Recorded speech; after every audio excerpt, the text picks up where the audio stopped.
Testing. 1, 2, 3, 4, 5, 4, 3, 2, 1.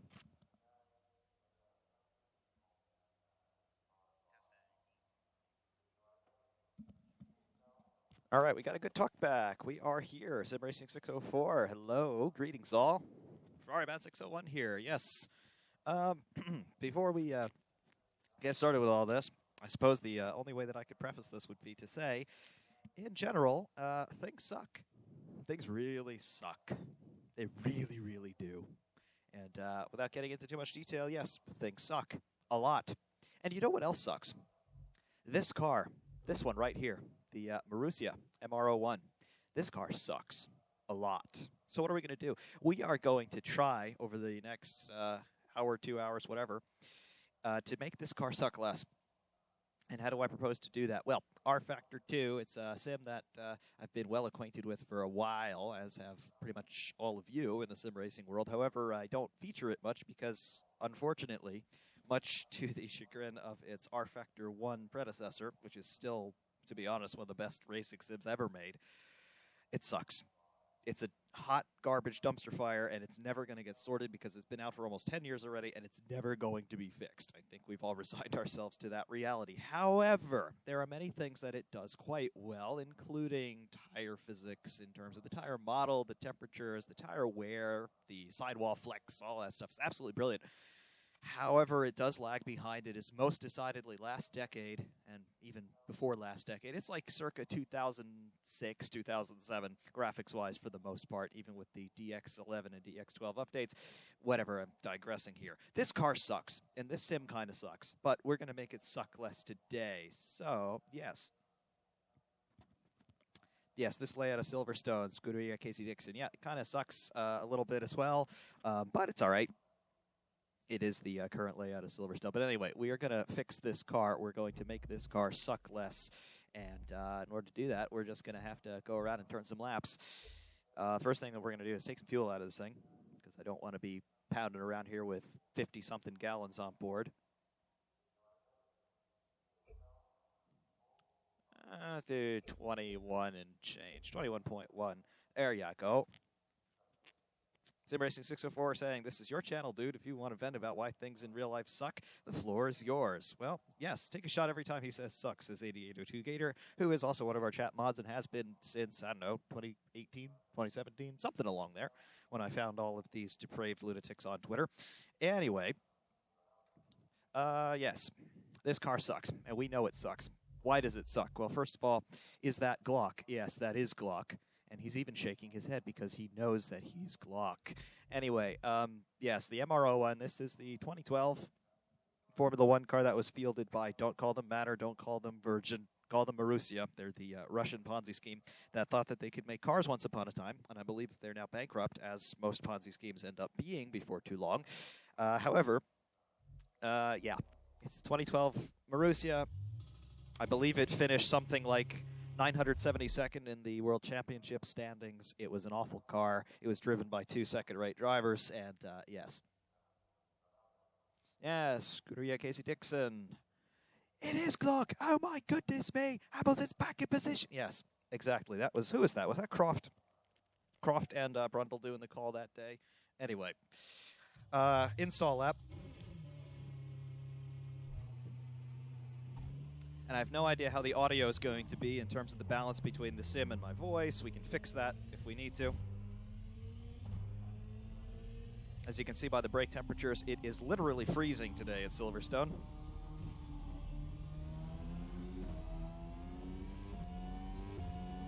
Default setup here with 21 gallons of fuel on board. I apologize for all the imperial measurements because I can't be bothered to change it. But 32 Fahrenheit is 0 C, 212 Fahrenheit is 100 C, and then everything else, the only thing you need to know is it's too hot for you. Water temp's really low. Radiators are already open too much, given the conditions anyway. Let me know if the audio sucks, I'll fix it. All right, Sim Racing 604 saying NVM. Sound is good, awesome.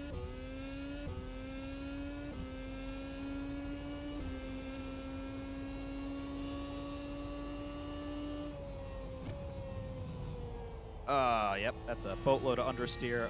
Totally not enough heat in the tires yet.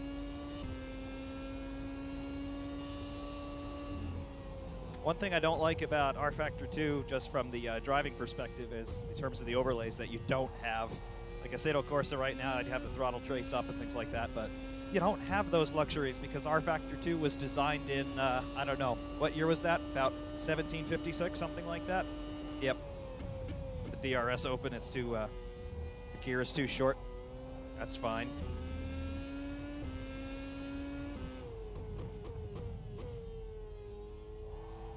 Trying to get some heat in the front axle. Oh, not that much heat in the front axle, thank you.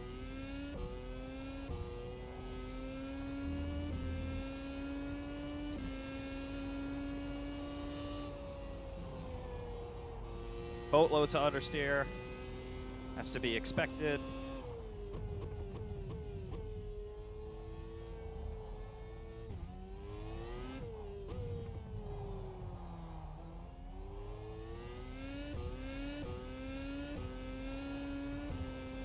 Oh, that corner was actually flat. I'm shocked. And running into the rev limiter there because these engines only revved out to 18 grand because Jean Todt said so. Or was it still Max Mosley at this time? It might have been Max Mosley. I think it was.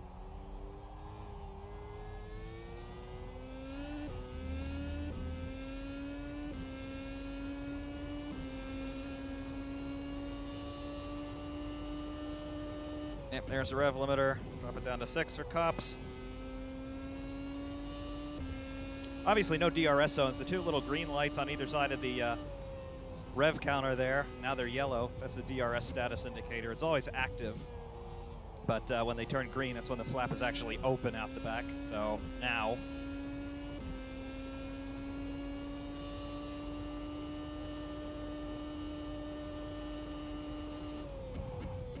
Yep, we obviously we need to fix the gearing. It's too short. Now that we had some heat in the front axle, actually starting to get some talk back from it, feels good. Reasonably speaking, of course. Tires are almost biting into the tarmac. How about that?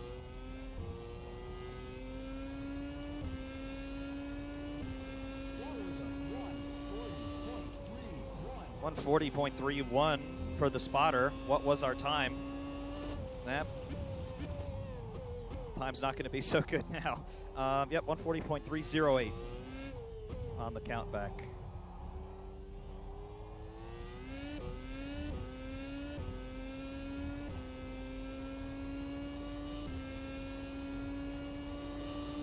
Well, I was saying we get some talk back from the front axle, but we're getting ourselves a lot of tire wear as well, as you might expect.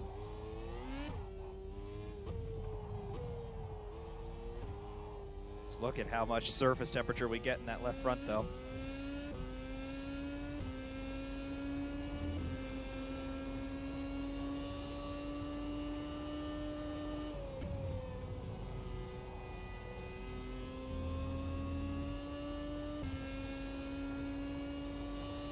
All right. Nope, that's not flat. Not going to be flat. Not in a billion months of Sundays, to adapt a quote from Martin Brundle. And we just missed a gear there. How about that?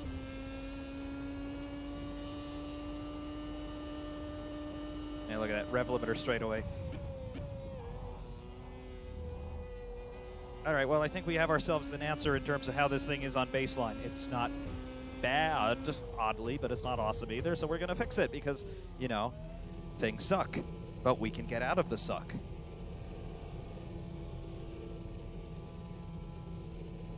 And also, I'll have a moment to take a look at what the chat's doing.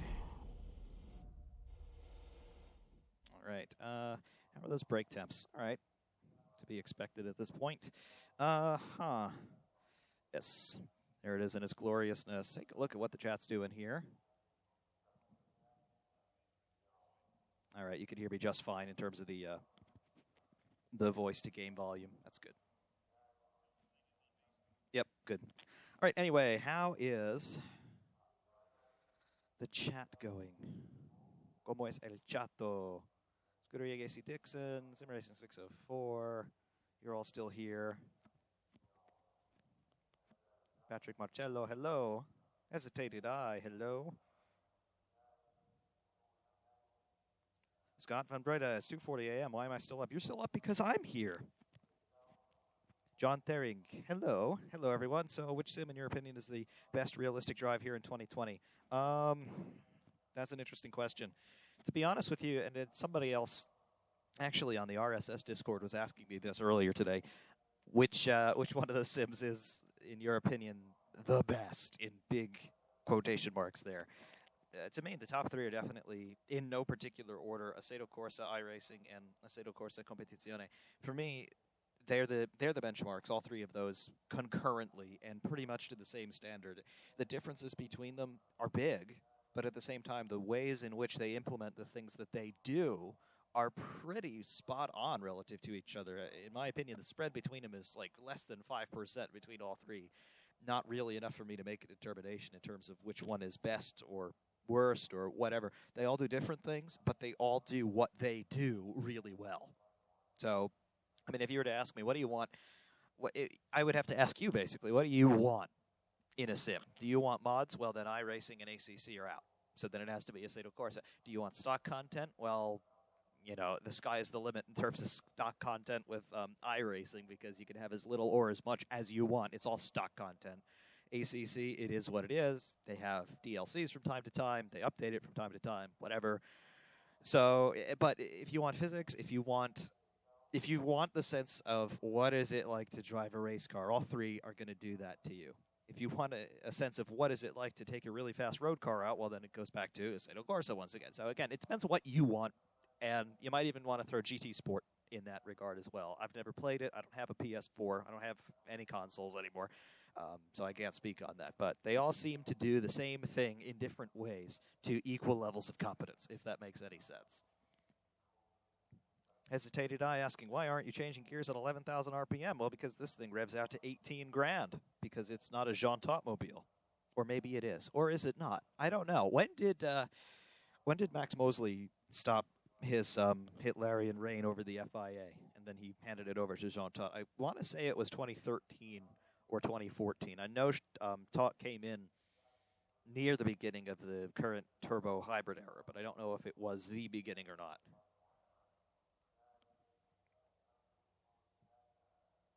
Was it 2009?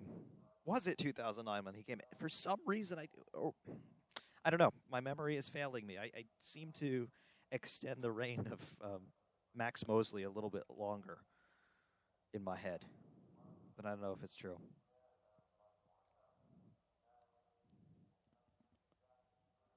Wikipedia says December 2013. Thank you very much, Iona. Obrigado. 2009 says hesitated I. All right, we have a conflict of information here.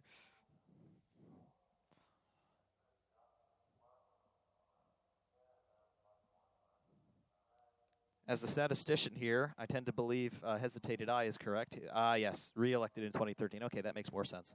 Scott from Breda asking, did you see the iRacing IndyCar race? You know, I meant to, but I didn't. I heard good things though.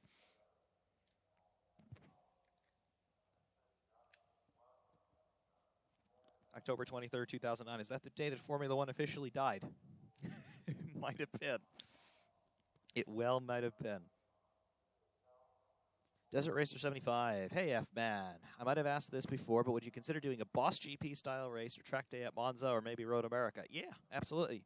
And I think I've done things sort of like that before, and I know it's really hard to search through the vast majority of my videos because they're just sort of just uploaded randomly, and they're not sorted in any way. But I remember that I did a couple of track day videos, sort of like almost like a Bozzy sort of feel in terms of the way that I put them together from the camera angles and the editing and whatnot. But I remember doing one at Spa in Assetto Corsa where I drove the VRC Champ car, or yeah, it was Champ car in that era, the 1999 car. And it was kind of like a Boss GP, but there were road cars there as well. It was a whole mix of stuff. It looked cool.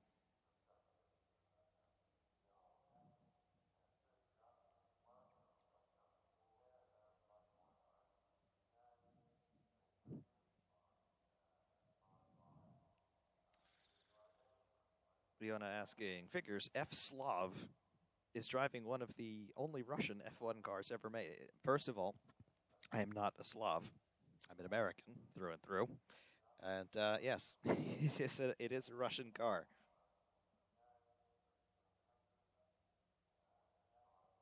All right, anyway, we are getting sidetracked here. We have to figure out why this thing sucks so much. So, I may or may not have cheated a little bit. Here's a setup. What did I do to this? First of all, let's get the fuel load back up to what it is. 21.1. Obviously, we lengthened the gears a bit because we were hitting the limiter well before Stowe on Hanger Straight, so that won't be the case anymore. We should be redlining at about 315, 320. Figures, that's in kilometers per hour. That's in metric, but nothing else is in metric, of course. And the differential, I love an open differential, so we've opened it up pretty much to the maximum extent that it can be. We're leaving it at 10 for the moment. Steering rack feels fine. It's a little bit quick, but you just get used to that. Radiators, we can crank them down. The engine mix, I think the higher the number, the more rich the mixture is in this car, but I might be wrong on that. And the engine braking is default.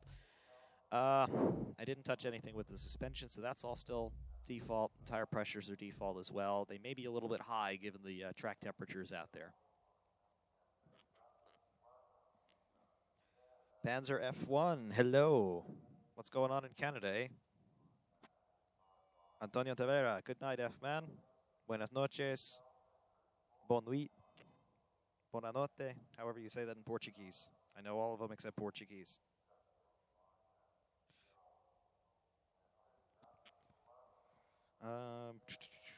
Let's see.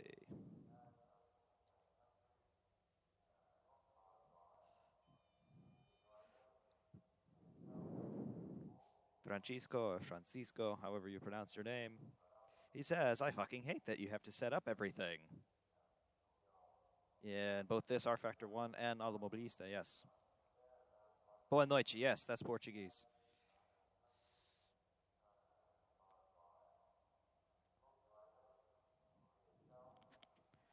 Try to say whatever that is in Polish. No. No, absolutely not. And that's the proof that I am not a Slav. I have no idea how to decode whatever it is that you just typed there in Polish. No idea.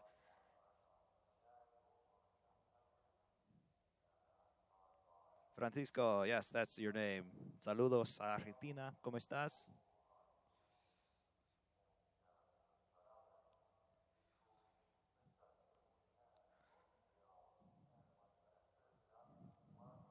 No, se llaman las Malvinas. Iona, las Malvinas.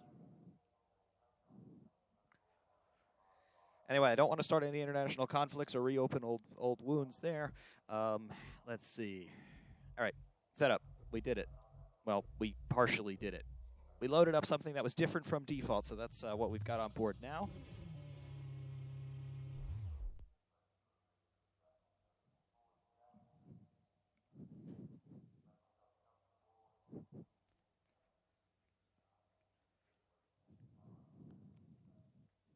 So that's how we're going to fix that.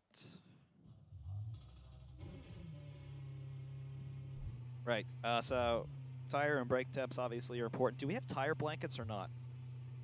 We do have tire blankets, all right.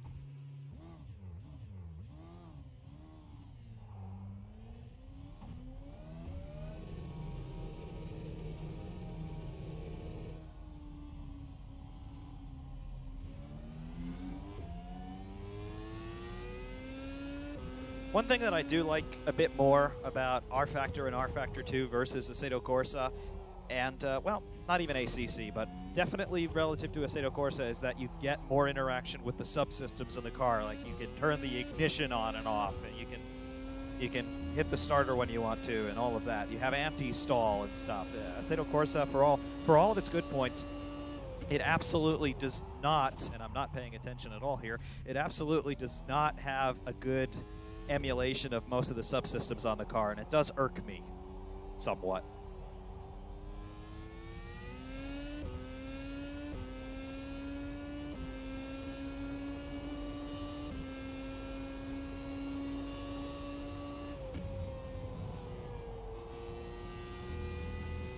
Yeah, spin that we had put a little bit of excess heat in the tires. They'll cool down as we're coming down the straight. That's still not flat.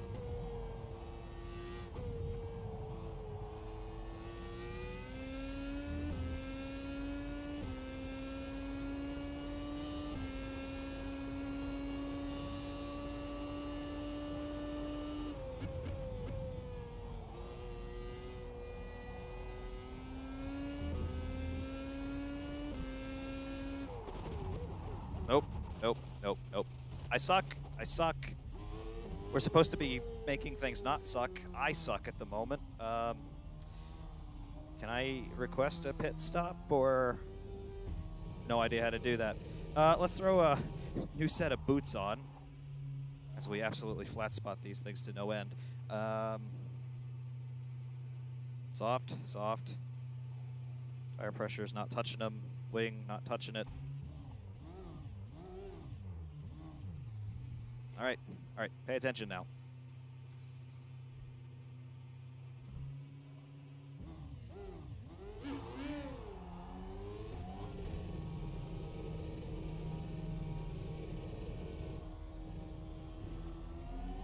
Okay, let's not put a gigantic flat spot on the tires before we even do a flying lap. Let's not throw it off the road.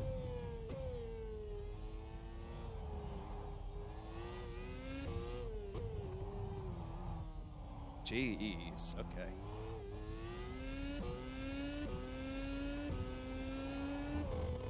This thing is not at all happy right now.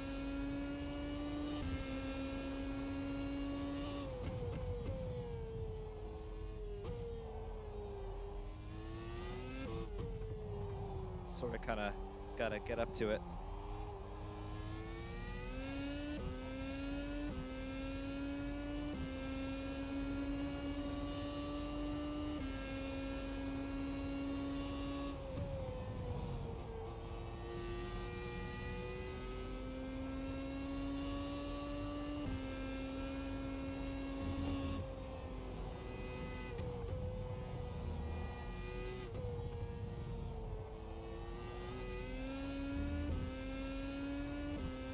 Right.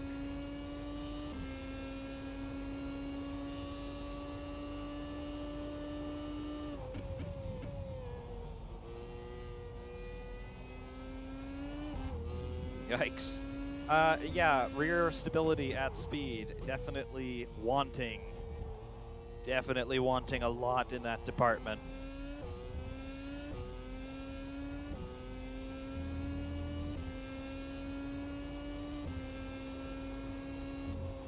Big lift. There we go. Another lift. Got high speed understeer coupled with high speed oversteer.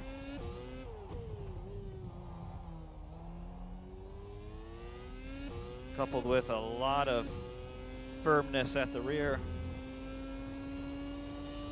At least didn't try to kill me that time around.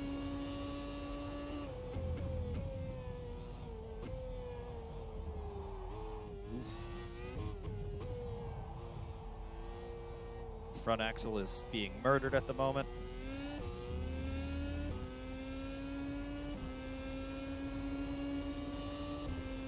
On the DRS down here, because why not? Up it into sixth, pitch it in, get back on the power.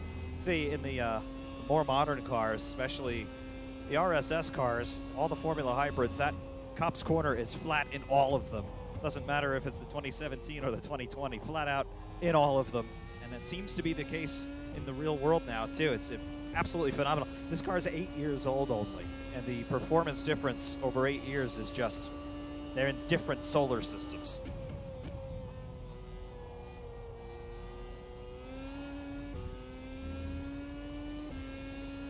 Brakes. I do not have the confidence under braking at all. Initial turn-in feels okay, but then it immediately starts to wash out wide. I have no confidence in high-speed corners at all. It's our time. 48.68. That is... Oh, 138.68. We did a 42 earlier. Okay. So we've already found some time.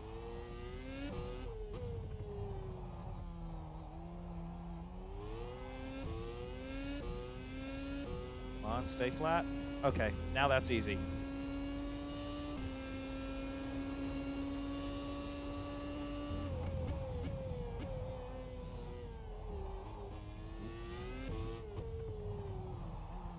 Okay, get back here. Let's see, I got the DRS open through here. Woodcut is normally not a corner, but in this thing, I'm not going to put anything past it. Lots of understeer. Can't get back on the power till we're over the exit curves. Jeez. Lost almost a full second so far.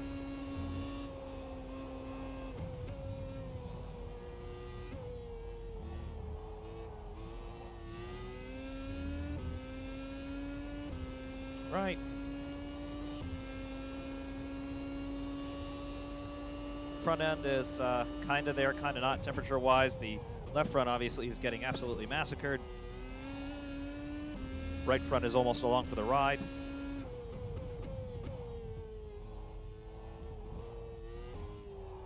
Yeah, I can never just take one bite at the corner. Everything is multiple steering inputs to get it through. Lap time's going to be down a bit.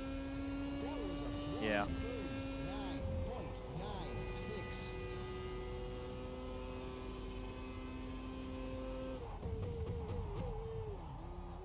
Rear locking, why don't you? It's our brake balance. A little bit more brake bias to the front, I think.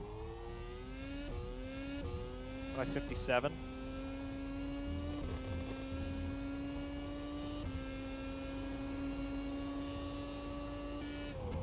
Down 3/10 in sector 1.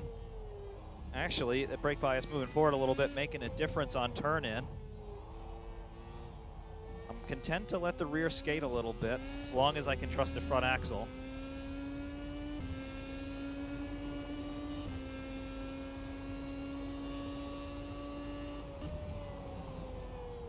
Nope. Just washes out like you cannot believe.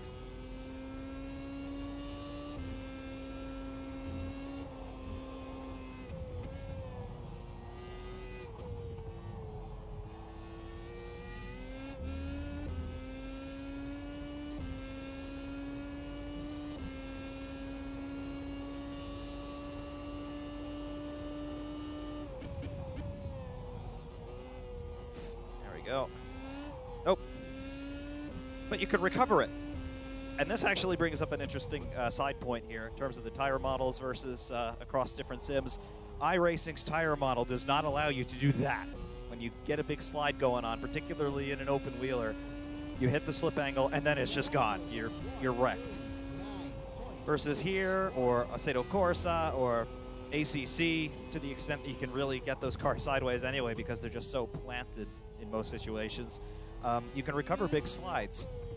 iRacing, you cannot do that, and Joseph Newgarden, the reigning IndyCar champion, actually agrees with me. He said something to that effect a couple of days ago. And down a 10.5 in sector 1.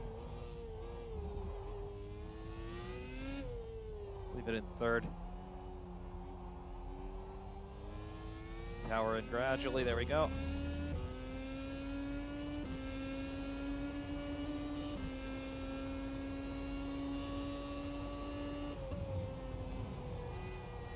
It takes forever to get around cops compared to the 2019 and 2020 cars anyway. To think that this was, I mean, yeah, this is a backmarker car, but to think that more or less this was the expected performance level of a Formula One car only 8 years ago, that's insane.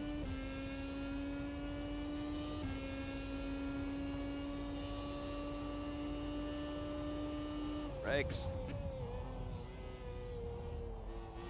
Okay. Power on.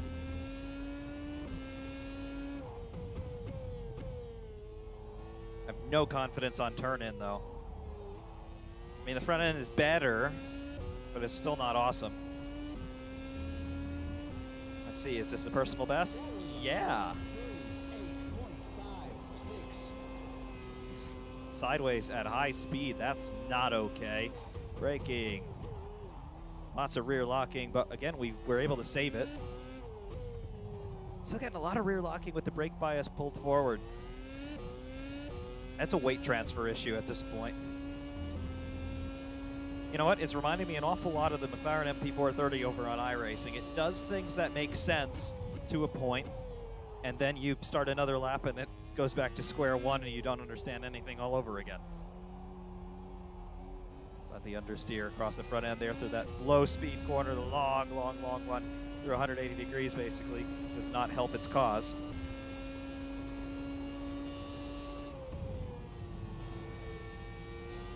And back on it, there we go.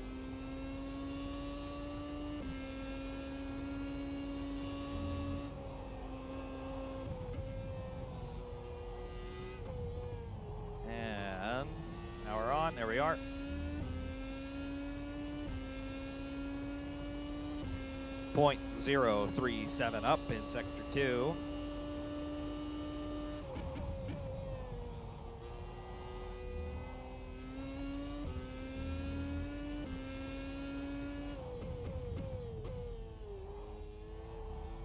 Need to go deeper there into whatever they call this corner. Do they still call this Vale, or is it something that's Grid Kid approved nowadays? 138.387. That's another session best.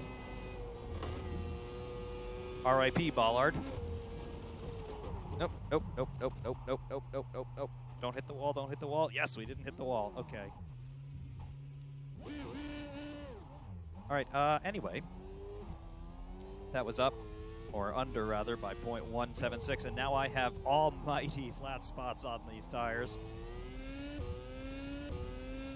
Thankfully, you can't see any force feedback traces here in rFactor 2 because you would be complaining for all you're worth about how much is clipping right now. Holy Christ. And that's another thing that rFactor 2 does really, really well. Look at that. You can see the flat spots in the tires. The Assetto Corsa with the shaders patch, it can kind of do that now, but it still doesn't quite look right to me. This, there it is. Those are the flat spots. You can see them.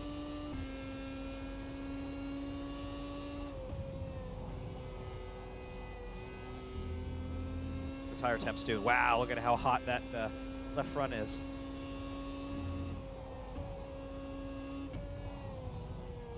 How hot both of the front tires are, and we have some nose damage too, I think.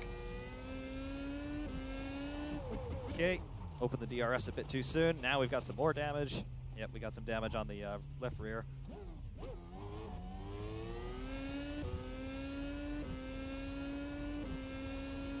And the vibrations are only getting worse because I'm destroying the car. Samir, you are breaking the car. You have to listen to me, Samir. Yes, just like that. That's what's going on right now. All of you know the video I'm talking about.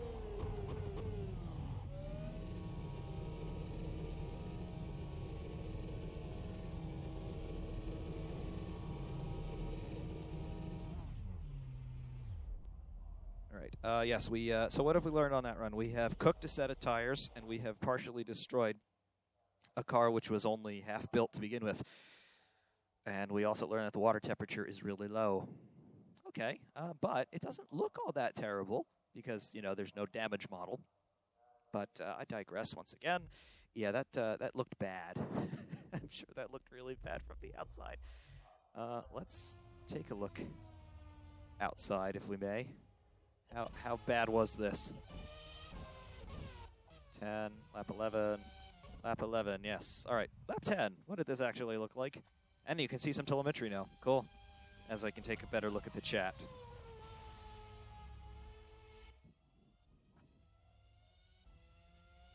As I take a look at what we're talking about. Chuck does hot laps. Yes, there he is. Hello, Chuck.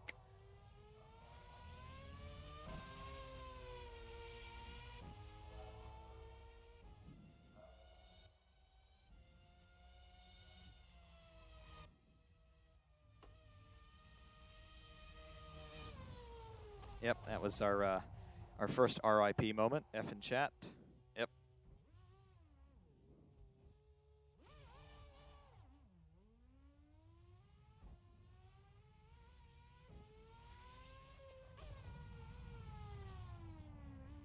And yes, Yona, you are just a mod to let the swearing through.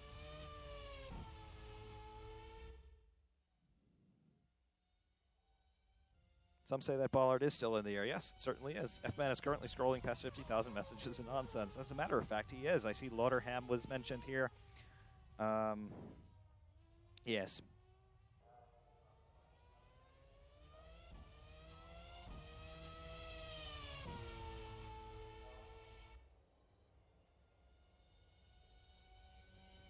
Yes, of course you suck. You're from New Jersey. Oh, thank you very much. Thank you very, very much.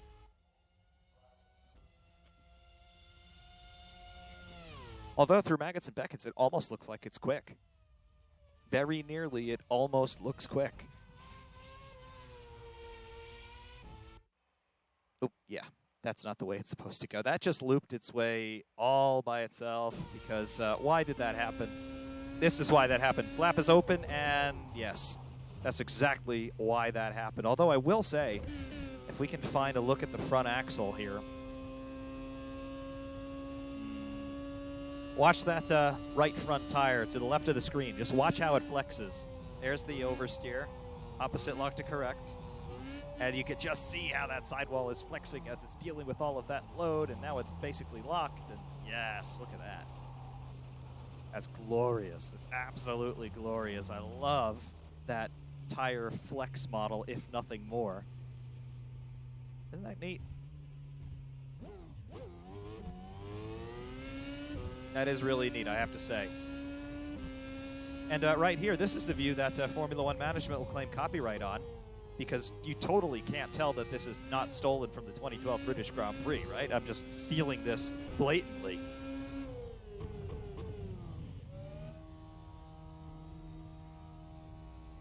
Yes, totally stolen content from the 2012 British Grand Prix, playing right here in plain sight on YouTube, ladies and gentlemen, free for everybody to view. How about that? Who drove this particular Marussia? It was Glock, and it was Peak, Shaw Peak in the other car. There's a name we've all forgotten.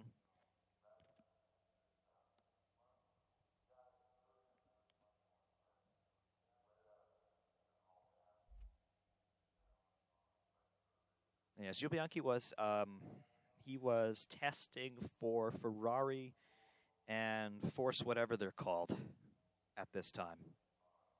He wasn't, I don't think he made a race debut until 2013, if I'm not mistaken. What costs more money to repair, Chernobyl or this Marussia after Afghanistan? Well, we all know that Chernobyl is irreparable, so I guess this Marussia might cost at least, I don't know, 3 rubles and 50 half rubles, something like that. Whatever half a ruble is called.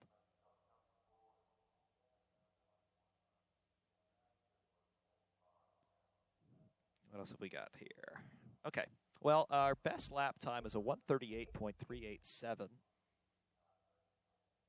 And that is a big improvement from what we did on our first flyer on default setup. That's almost 2 seconds different. It's pretty cool. Okay.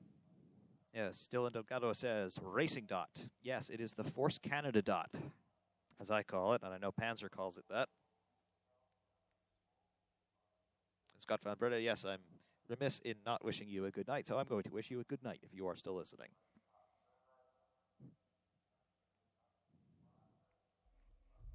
All right, anyway.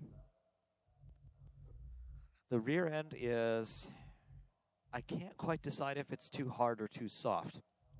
All I know is that it's not planted. The other thing that's happening is the tires are, I think, the pressures are a little bit too high, just given the weather conditions. So it could be just a tire pressure thing, because I know that we're not getting heat in the rears at all.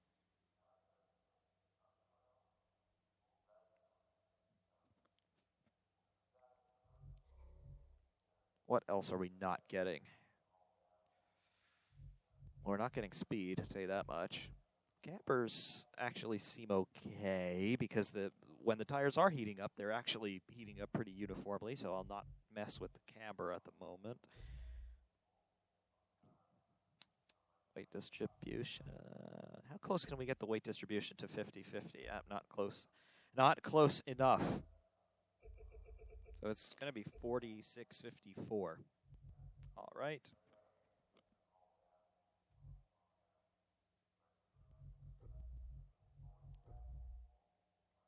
Don't have any issues with the gearing, and the wings feel like just barely enough at the moment.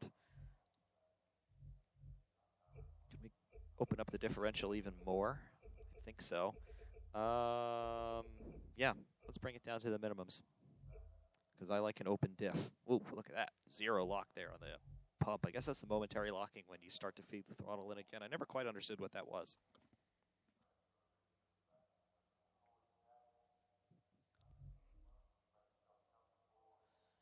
Okay, and let's just take some fuel out and blow all of our metrics. No, we won't.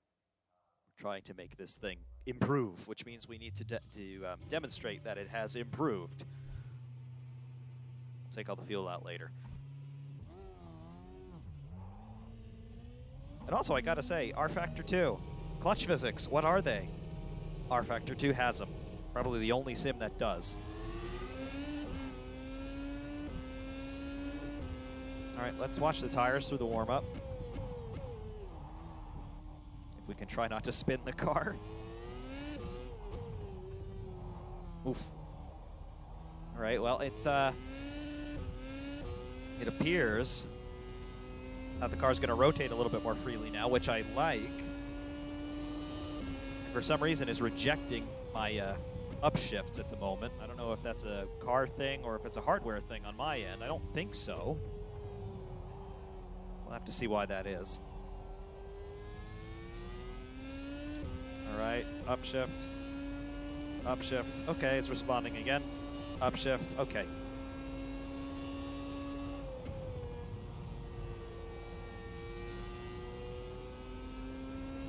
Let's try that. Upshift. Yes. Okay. We're back on the upshifts, gang.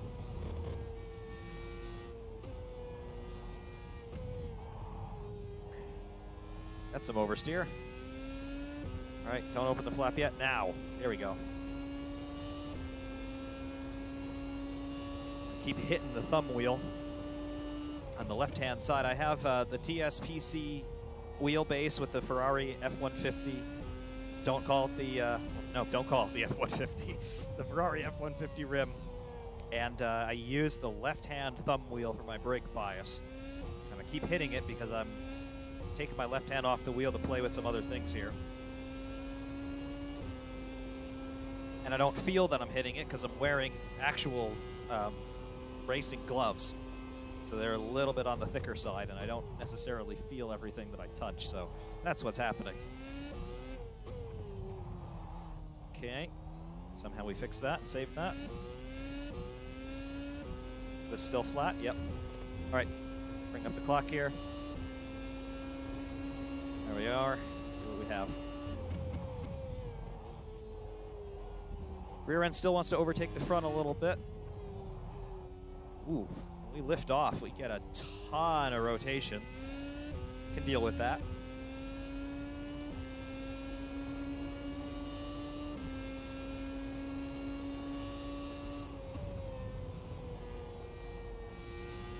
Okay. Coming up to the second intermediate. Let's see what we have in another 10 seconds.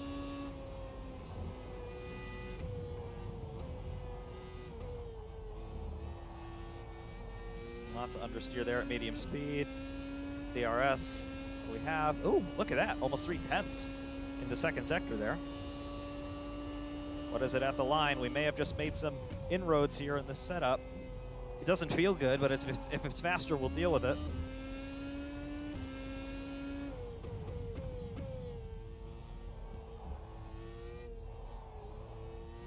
Have to do some short shifting here. What do we have? 37? Yeah, 37.968. That's good. That's real good. 4/10 in the across the whole lap. I like that. And it didn't try to kill me on the rear that time. Ah. Come on, come on, come on. There we go. Flap open again. 27 dead in sector 1. Can we be under it? By half a second, yeah, look at that. That's not just a fresh set of tires, boys. No, no. That is some setup in roads. Ooh, that's a lot of oversteer. You're going to have lost that half a second in sector 2. Got a feeling. Understeer city. Yep. And we've lost more time. Welcome to Understeer City. Please visit our wonderful tourist attractions such as the Wall of Champions and Ferrari's World Championship campaigns, 2009 to 2020. But we didn't give up all of it. We still have 54 thousandths in hand.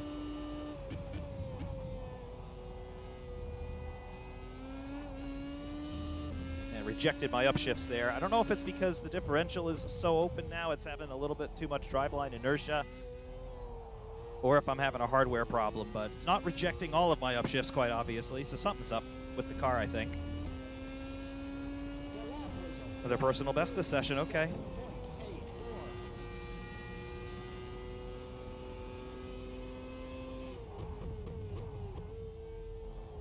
Okay. Yeah, it seems to be rejecting my upshifts when I'm at part throttle.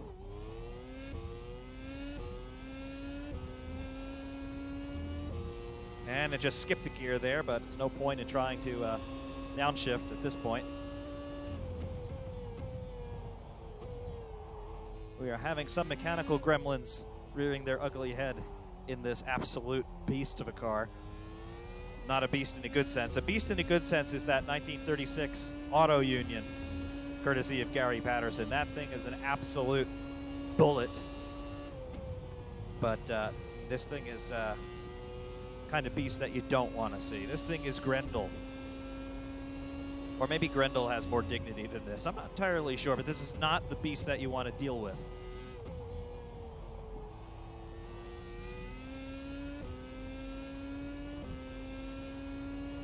Yeah, down 2/10 there.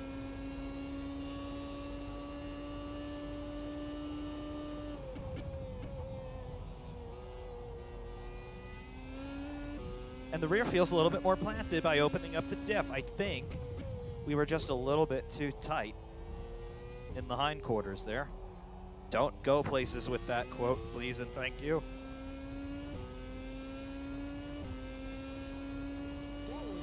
All right, 3/10 lost on that lap. That's not horrible.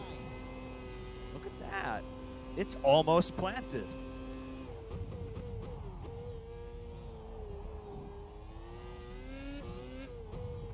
I'm never quite entirely getting out of the throttle either. I'm always on it just a fraction, even as I'm braking into corners.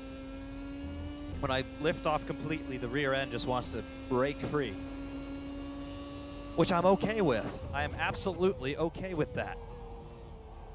Even though that just looked like a mess, it felt almost controllable. This here too. Look at that, 4/10 off in sector 1. Yeah, I think we're hitting the limit of the tire, really. Got to remember, these 2012 Pirellis were the worst race tires ever produced. I'd rather have a set of Michelins at Indianapolis than deal with this for too long.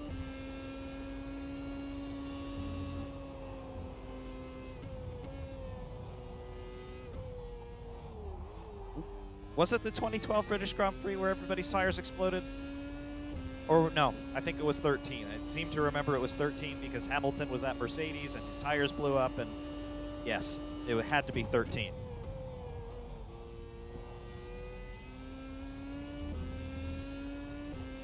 The rears, remember we were speculating about the rears in the setup screen. Are they any warmer than they were on the last run? Maybe a little bit.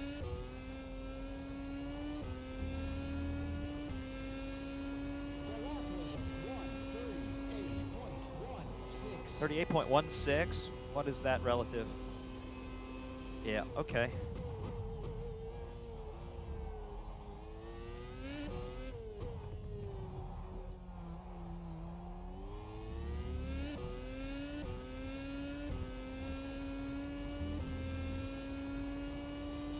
Also, I don't have KERS.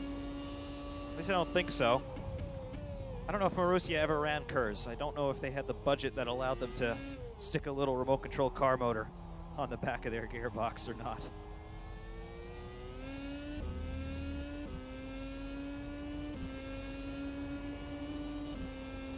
Because I do remember that KERS was far from a homogeneous solution. The teams all had their own solutions for how the KERS was going to work, and not everybody ran it. I know the first year it was introduced, 2009, the world champions never ran it. Braun never had a KERS in their car. They simply didn't bother to develop one because they didn't have the budget, number one. And number two, they were winning everything, so it didn't matter. I think Red Bull were also late to the party on KERS, but they eventually had it. Look at that.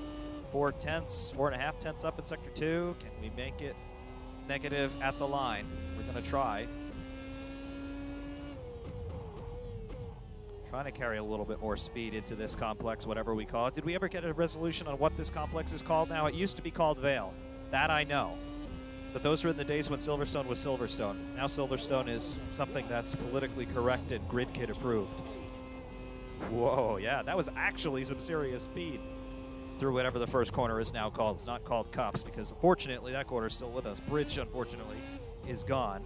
The anti-bridge, I guess we could call the first corner here, because it's where bridge would be, but in the opposite direction.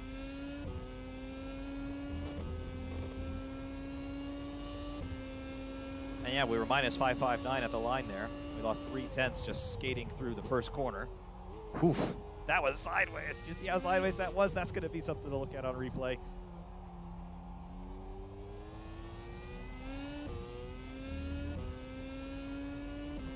How much fuel we have left on board? Can't be that much. I don't know if we're going to get a warning about it either. How much fuel is on board? Tell me, not telling me how much gas I've got. The RS was open there, turning in. Look at how hot the front end is getting, though. 330. That's Fahrenheit, by the way. How much fuel is on board this thing? I don't know. I have no idea.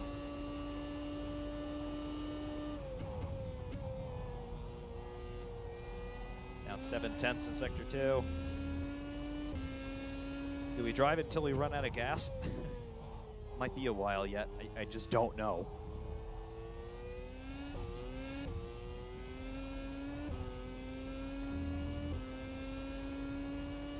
We're within 1 second of the last lap. Is that what we could call consistency? Maybe. I don't know. Is that consistent enough for an 8-year-old knockoff car? Maybe. Could you imagine if Race Sim Studio released something and it felt like this?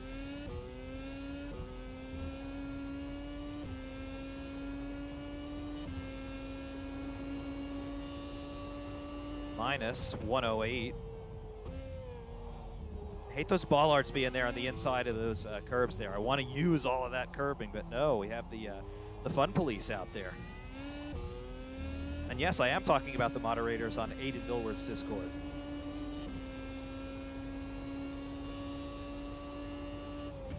Can't even say bruh anymore.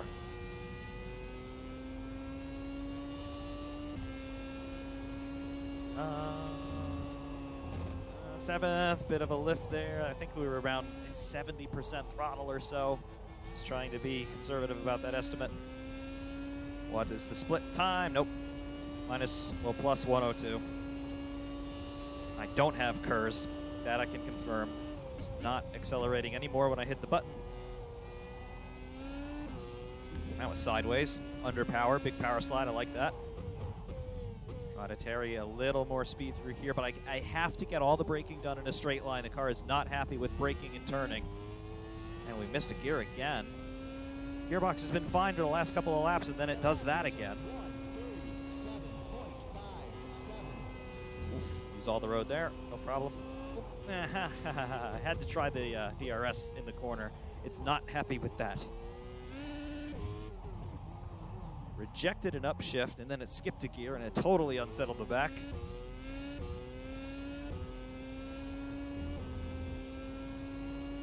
But again, we didn't spin it. Don't ask me how, but we didn't. If nothing, I think I'm trying to give everybody a masterclass in car control. Definitely not in consistency or tire management, but car control, yes, that I can do.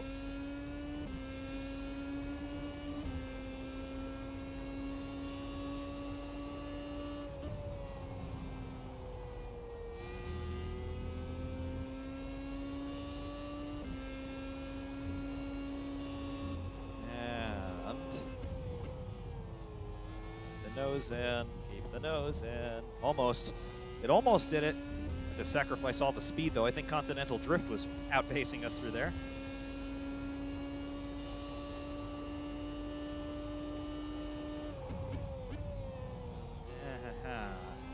Right. Okay, that's fine. We're going to pit here. I have no idea how much gas is still on board. No idea, and I've forsaken the chat for too long.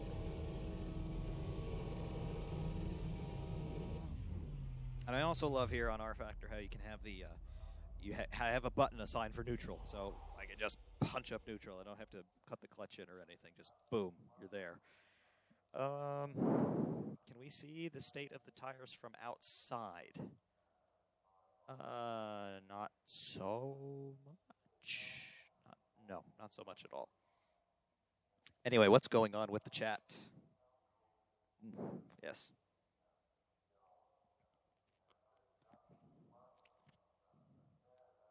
$22.15 was the last time I looked at the chat.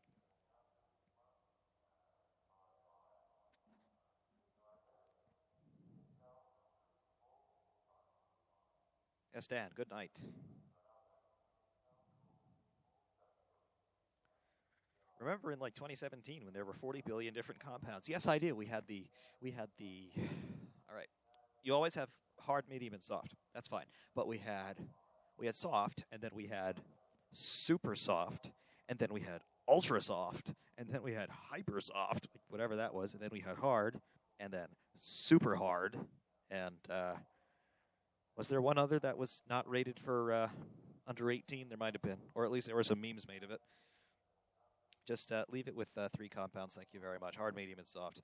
Let's see. What else do we have?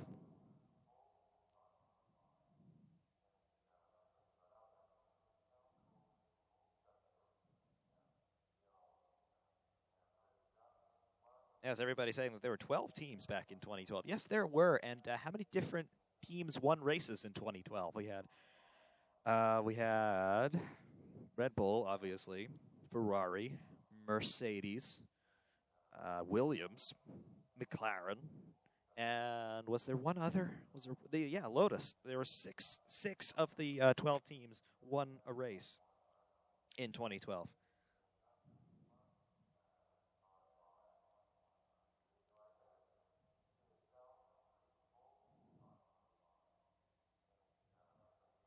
Catching up with the chat. I'm now 8 minutes behind.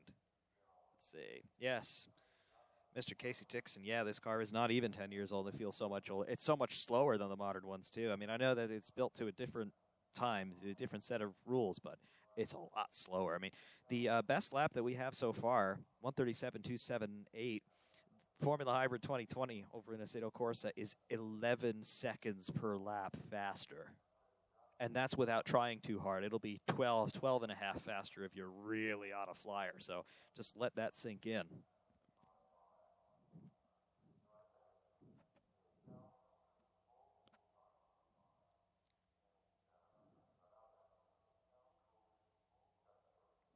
Let's see.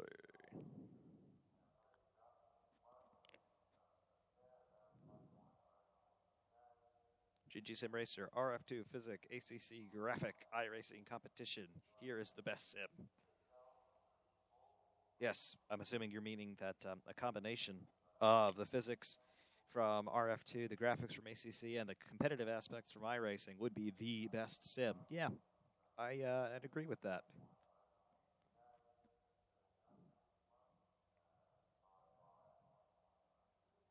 See, anyway, there were a couple juicy tidbits of replay that we wanted to take a look at. That was from 2 laps ago, I think. So this is lap 21. Let's go to lap 18 and see what we find here. Just that's the beginning of lap. All right, let's go to the beginning of lap 18 and see what we find in the trackside replay.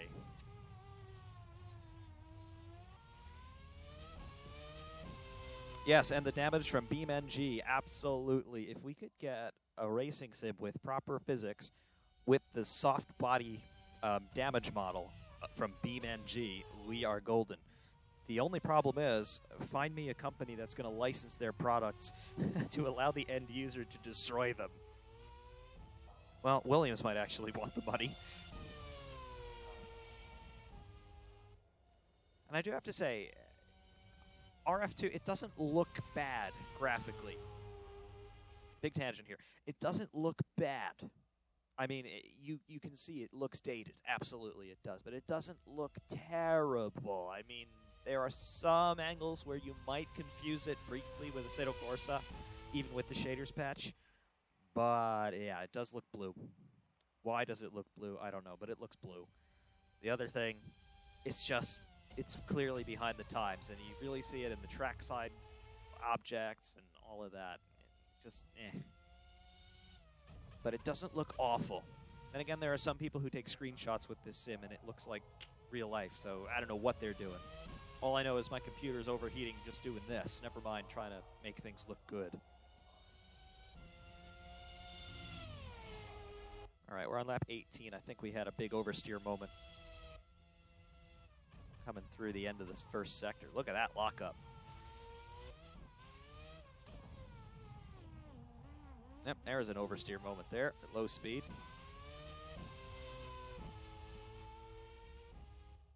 Using all the runoff and then some. Kimi Räikkönen had a big accident there in 2014, I think it was. No, he was back with Ferrari by then.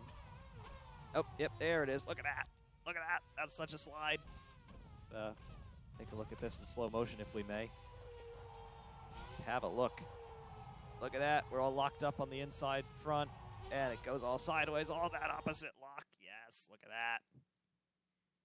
That is some glorious stuff right there. Unfortunately, we don't quite have a free cam here in the same way that we do in Assetto Corsa. Kinda, sorta, maybe not really. Where's the pitch up? I can pitch down. Can I pitch up? Where is the pitch up? Can I? No, I can't. I can't, and we just spooled the replay anyway. Yeah. But, yeah, it's not bad. Not bad at all. Yeah. There are some things that RF2 needs, and it just doesn't have them, which is unfortunate.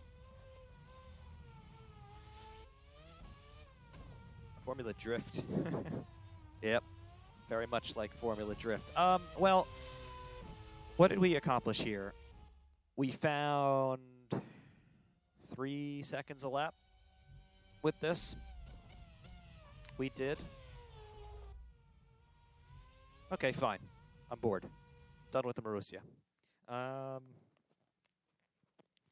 Sim Racing 604, when he was here, he made a request. He asked me if I was taking requests, and I never responded. I guess I'm kind of taking a request, but he made a request for the MP413. And because it reminds me of glorious days gone by, yeah, it's time for some V10 action.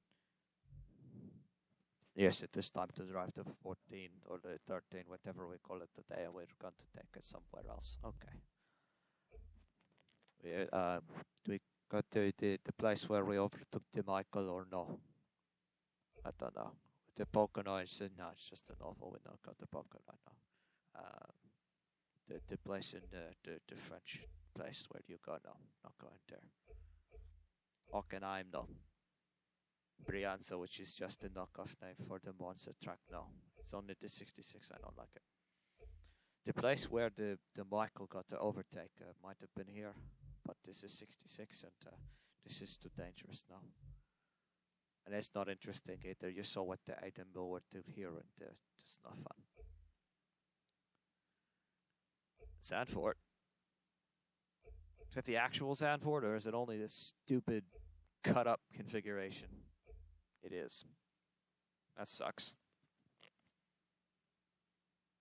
Hockenheim. Do I have the old Hockenheim? I don't think I do. No, I don't. No, I don't. Which is quite unfortunate. Axel, I don't know where you come from. Your name looks like it may be vaguely Scandinavian to me. Saying I'm nailing that accent. Okay.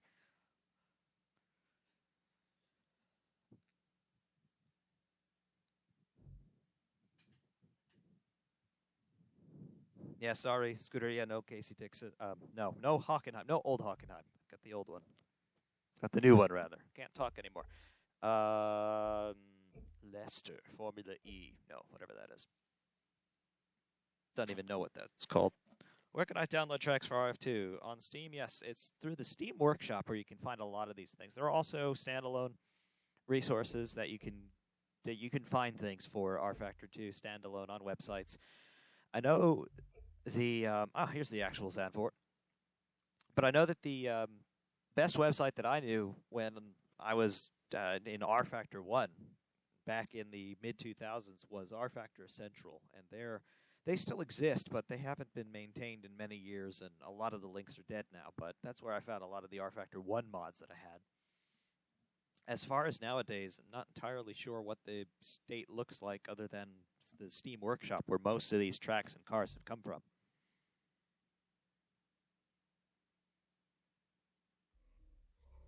Yeah, let's take this thing to Zandvoort. Why not? Why not? Partly cloudy. Let's do it.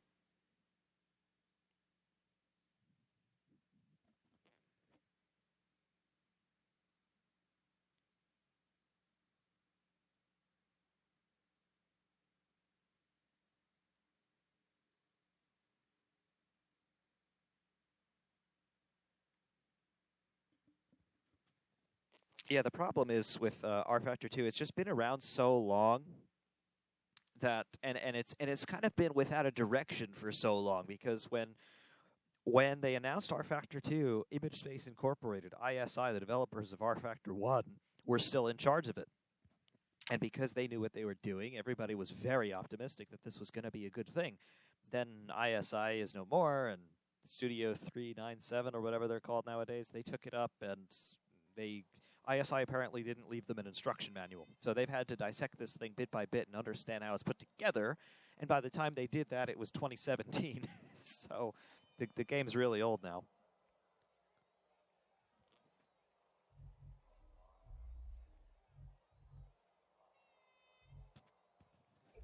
Let's see. I have a setup for Watkins Glen. Yeah, for the wet. Let's do it. Zandvoort and Watkins Glen are kind of the same, in a totally not the same kind of way. Max pedal force, yeah, 100%. Thank you very much.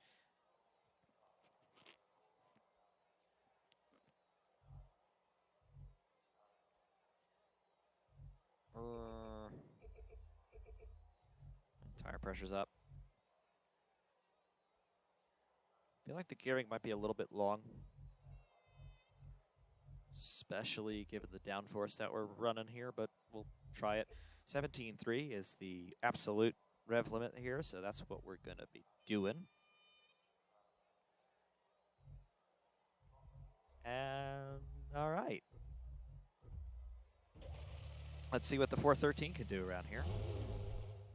Zandvoort is Watkins Glen, but with sand. Yes, somebody speaks my language. Thank you very much. All right.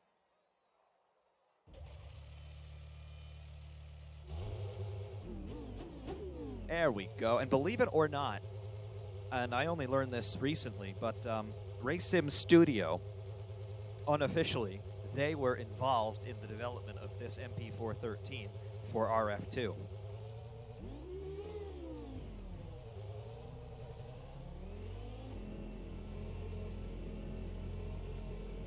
All right, pit lane speed limit is 60 clicks.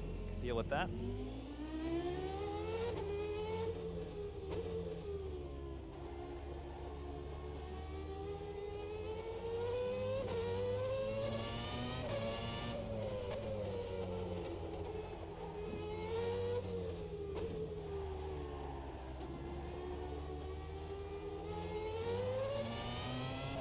There we go. Look at that. Oh, it feels so much better than the Marussia. And this car is 22 years old, if you can believe it. It feels so much better than the Marussia, despite being so much older.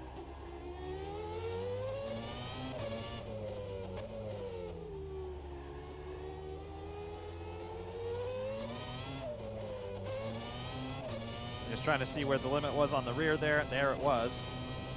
Brakes. And too much brake, or not enough brake, depending on your perspective. What's the bias doing? Yeah, bring that to the front a little more.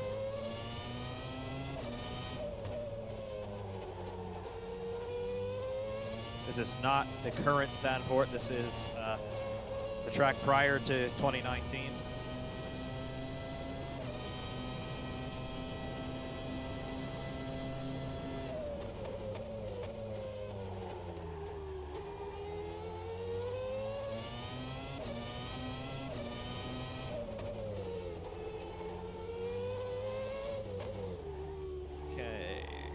go.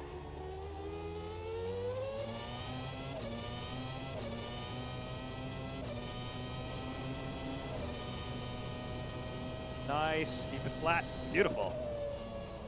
rFactor, or however you pronounce this corner. I think that's what it is. The Dutch is one of those languages that's just like English, except it's completely different.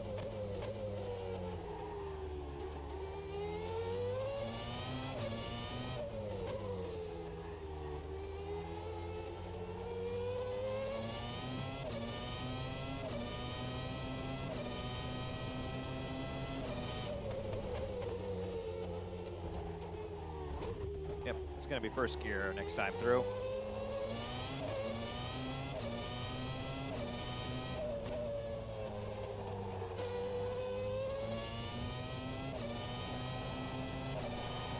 And we're flat out through there. Probably shouldn't be, but we are.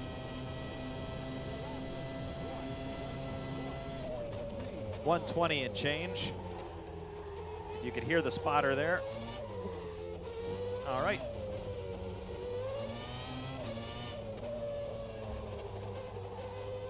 This car has a way of making me look silly. You see, because I'm so much more confident in it than I am in the Marussia. I'm willing to push it harder, and then I find where it can't be pushed.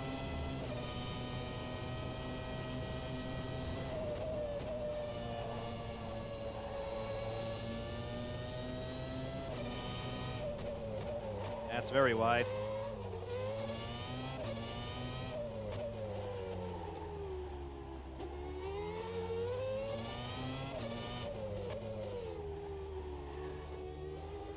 And a lot of understeer. Some of that's down to the groove tires, and some of that may be down to the front end being too stiff. All right, first gear through here. Much more controllable, but definitely a bit slower.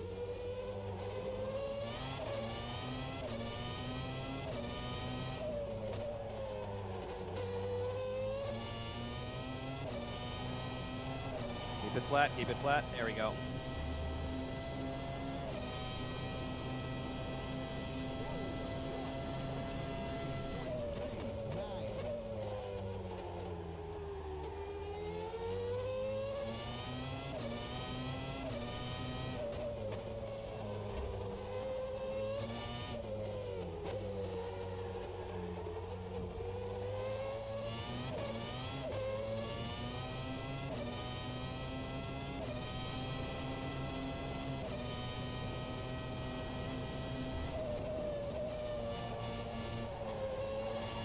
Okay, yes. Kept it in a little bit more that time. Still doesn't want to really bite on turn in.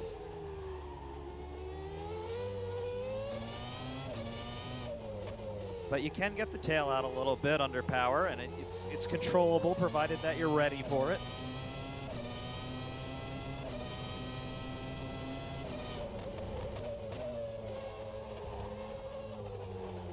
Power.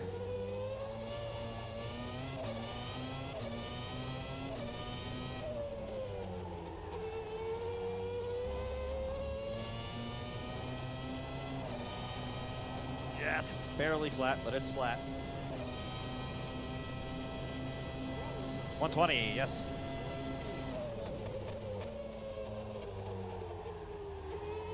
Lots of understeer into oversteer.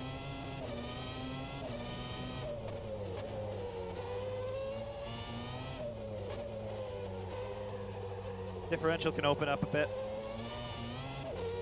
And we skipped a gear there. Maybe it is my hardware here. Doesn't do this in AC or iRacing, but it does do it here in RF2. I don't know if it's a debouncing setting or something that I got to play with.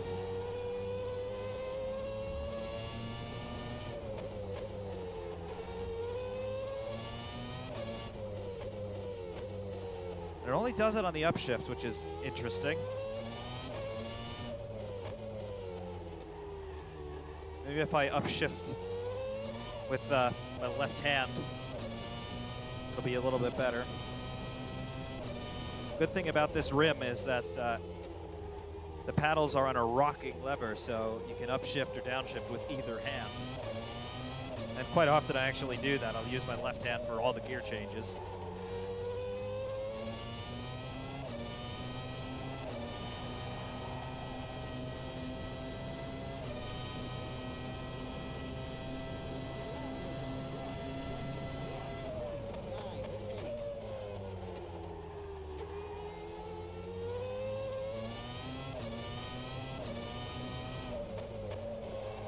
I don't know if it's because I use less force upshifting with my left hand because I have to push the paddle forward rather than pull it toward me. Then it seems a little bit more consistent. Good enough.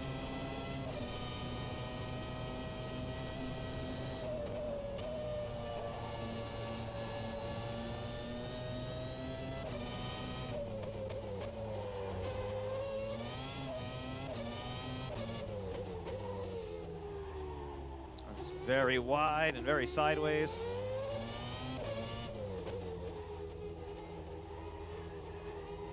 Barely brushing the brakes and it's stopping.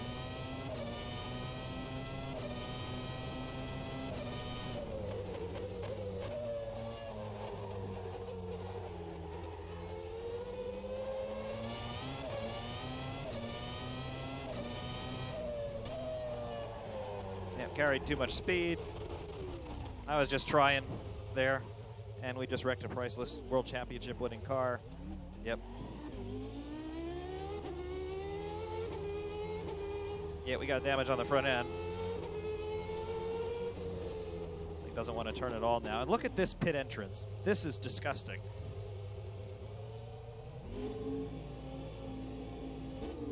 Hopefully that's been rectified in reality. And remember back in the day when we were talking about the Dutch Grand Prix being a thing? Yeah, that's not there anymore.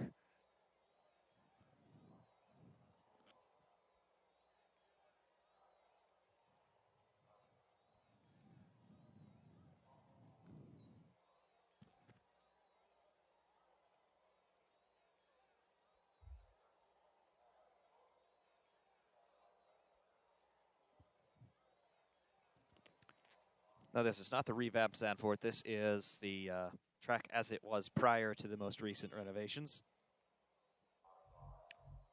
But we can open up that differential by a lot, as in 100% open it up to the maximum extent that we can.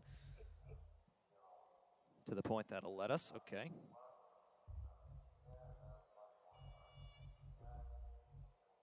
I want a little less engine braking. Gearing is good. Suspension. All right, I want a little bit more feedback from the rear at the same time opening the diff. Try a little bit more than that even. Okay.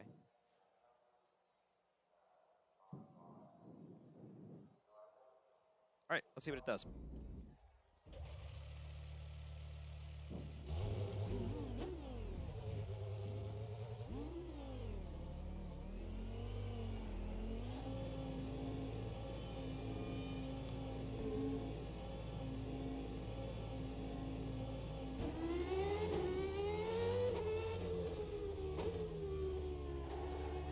And did I not just see some branding there on the side of the track off to the left that said Dutch GP 2020? Those were the days, weren't they? Yep, car feels a lot freer now to turn in.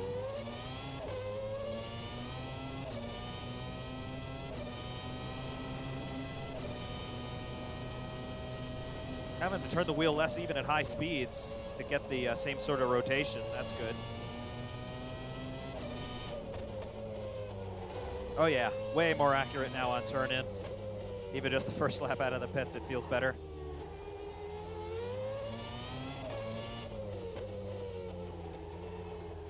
Yep. It's now turning in what I want. That's good.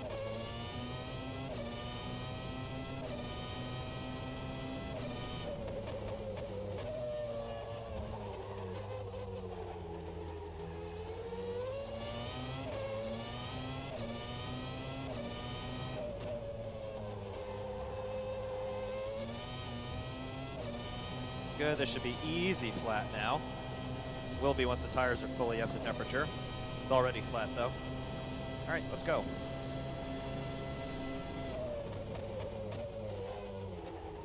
Okay, a little bit of oversteer there. That's fine.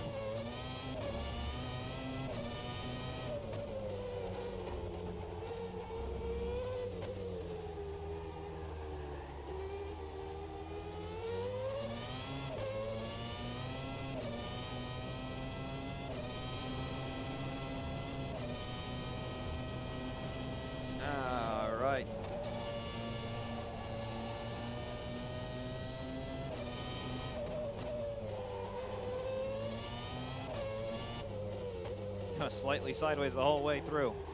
I like that. I don't like it when it's that sideways, though. Yeah, we found neutral. Good. But, yes, it's already quicker. Oh, crap. And I think we... Yep. Triggered the anti-stall, and that was it. And, yeah, unlike... Once again, Assetto Corsa, you can't just restart it at random. Yeah. But it's in a much better position than it was. That's good.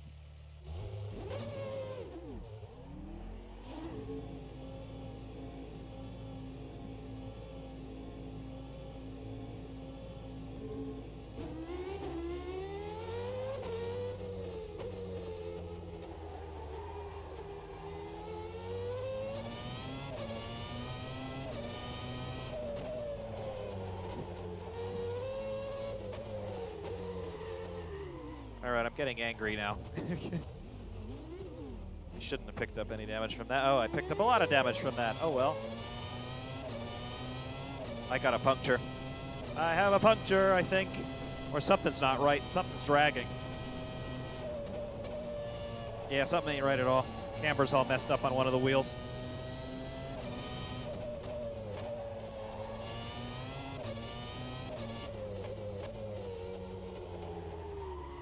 Yeah, I don't have the stability anymore. I damaged the car twice.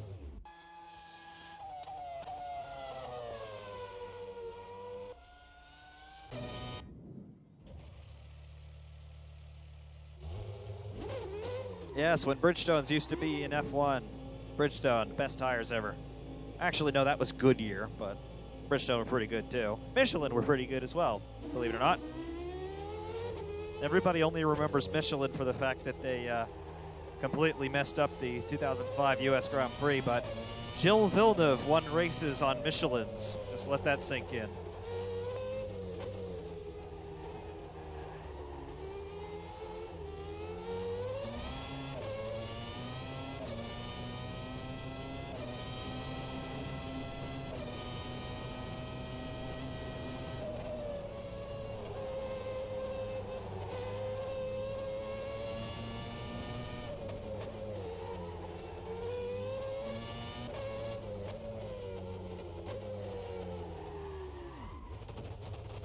Why do I suck suddenly?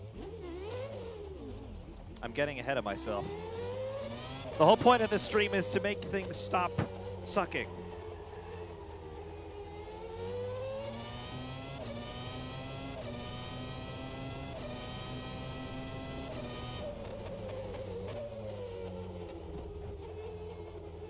So we're going to stop sucking right about now.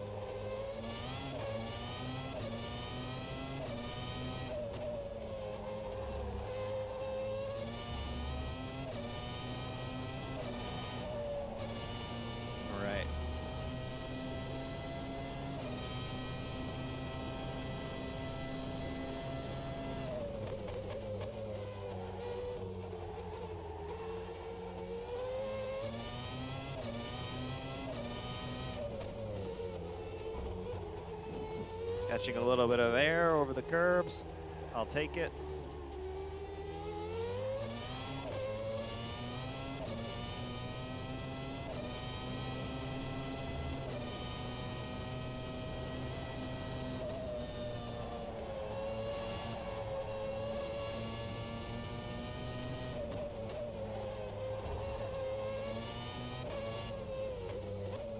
By 1.5 tenths in Sector 1, catching a lot of oversteer coming into Sector 2.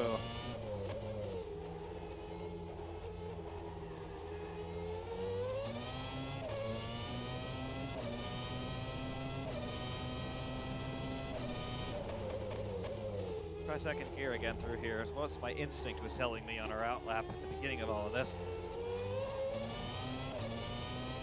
We had some time in Sector 1, we gave it away in Sector 2. What do we do in Sector 3? We're about to find out. To the inside as long as we can. Now let it go. We have going to be close. 0.093.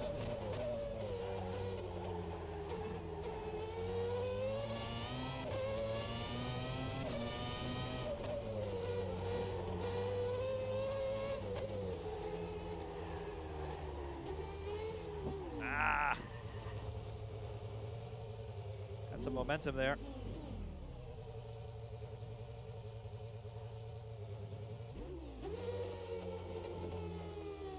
Got to remember here in RF2 with the semi-auto cars, there's a lockout on neutral. So if you need to go into neutral, you have to press the neutral button. That's why I stalled it the last time. I was in first and I hit the downshift paddle assuming that I would be in neutral, let the clutch out, and yeah, we were still in first. Got to remember all that.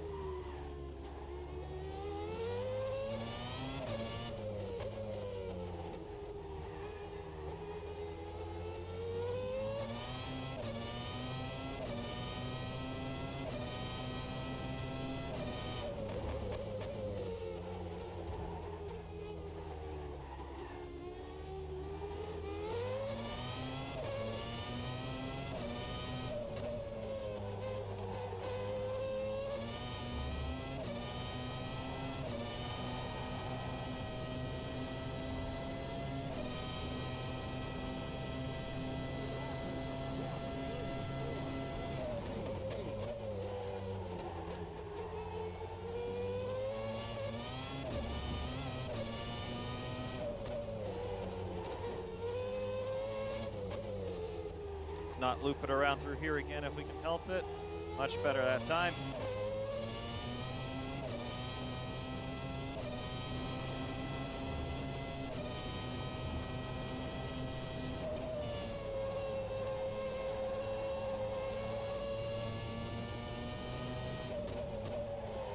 Missed the turn-in point.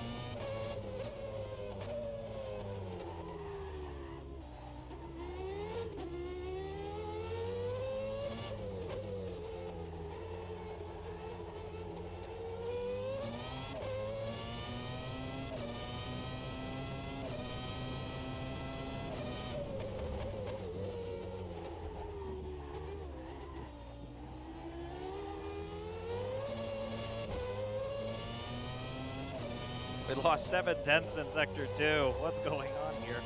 Well, I know exactly what's going on. I can't keep the car straight. What is it? Sector 3, we're going to be down a little. 9 thousandths faster. Sector 1 we have pretty well nailed down. Sector 2, it all depends on how the car reacts mid-corner, I think. Just catching big slides at medium to low speeds, and it's just killing the time.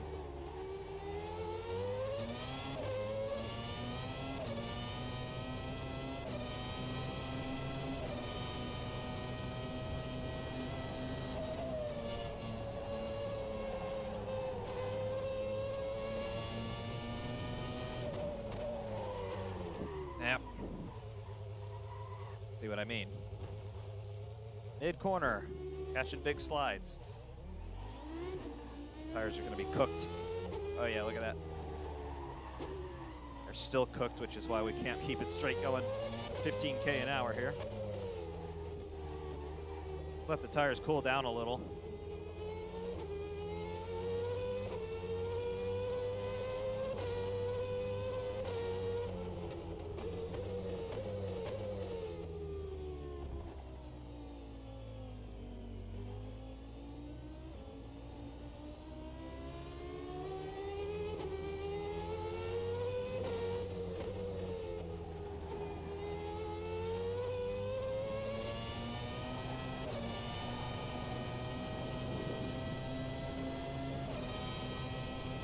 Got a bit of a vibration now, some flat spots, no doubt.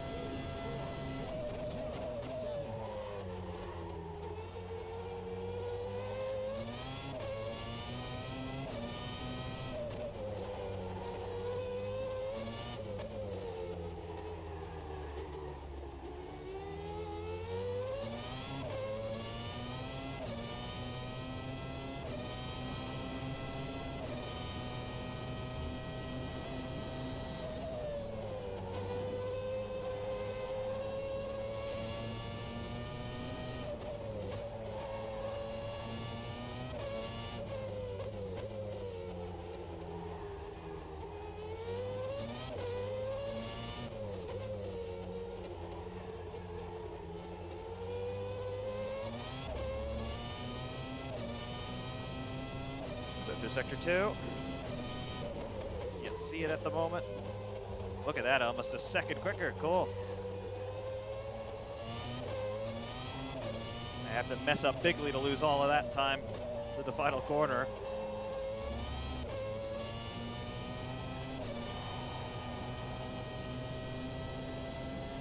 What do we have here? 119, yeah. It's 19.732. Yep. But we set a personal best, 1.1 up. That's good. We're going to have to punch up reverse, I think. Yep.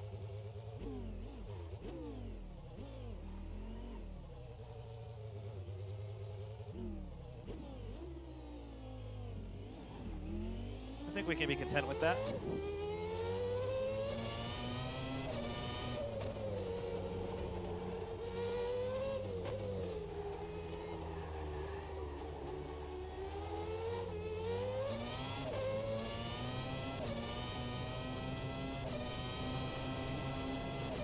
Flat spot's only getting bigger.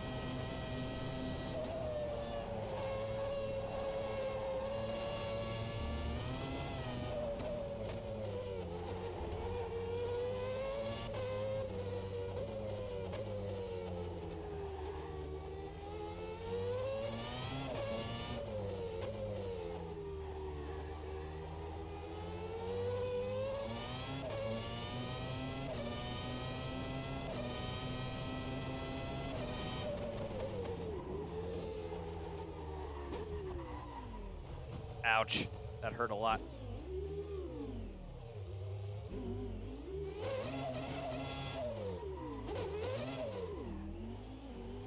How bad is that damage? Oh yeah, no front end anymore. Feel that, no front end at all, look at that.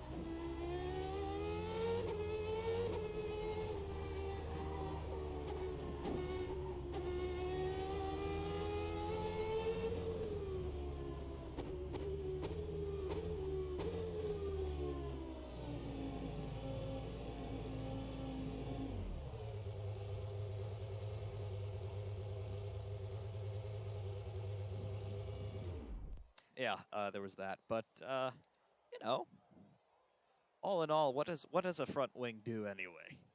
See, it looks perfectly fine, but yeah.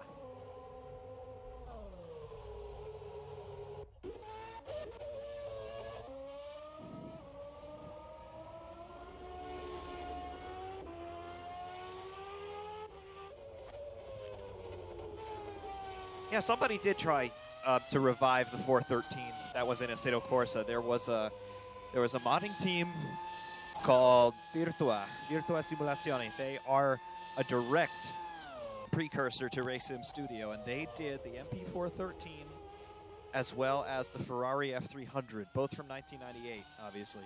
And they had some fantastic work going on there. They had great sounds, really good physics. For the time, remember, Assetto Corsa was still very much kind of a work in progress in those days, and of course it was still being supported directly by Kunos too. But they had received a cease and desist order from Ferrari, and they had to disband. And their successor is Racing Studio. A lot of the same personnel who were from Virtua stayed on to become Racing Studio, and actually to become the company that Racing Studio is today. And they had the MP413 in Assetto Corsa. And unfortunately, one of the updates that Kunos rolled out for Assetto Corsa in those days completely messed with most third-party mods in terms of the sounds. They changed the architecture, the way the sounds worked, so most mods were left with no sounds, and it was awful. Completely ruined a whole bunch of great cars that were out, the MP413 being one of them. A couple of years ago, somebody from the community tried to reconstruct the sounds that came with that MP413. And he did a fair job. And then somebody else, actually an old fan of the channel, Jonathan Straitman, I believe he is out of Belgium or the Netherlands, I'm not entirely sure which one, but he redid the physics on the MP413. And I remember testing them a couple of years ago, and it felt really nice. And around the same time, not officially RaceSim Studio, but RaceSim Studio, basically the same people who developed the MP413 for Assetto Corsa, developed this car for rFactor 2. So in a sense, it's still alive, and you see it here. And in another sense, it's still alive in Assetto Corsa, now supported by the modding community, the third-party modding community. So it's kind of dead, and it's kind of not.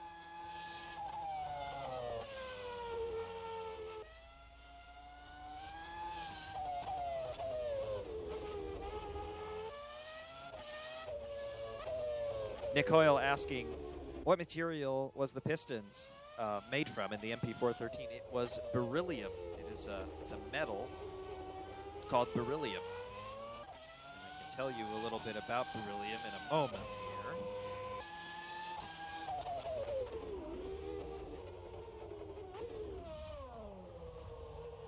Beryllium is a chemical element. It is a metal. It is number 4 on the periodic table. It's an alkaline earth metal.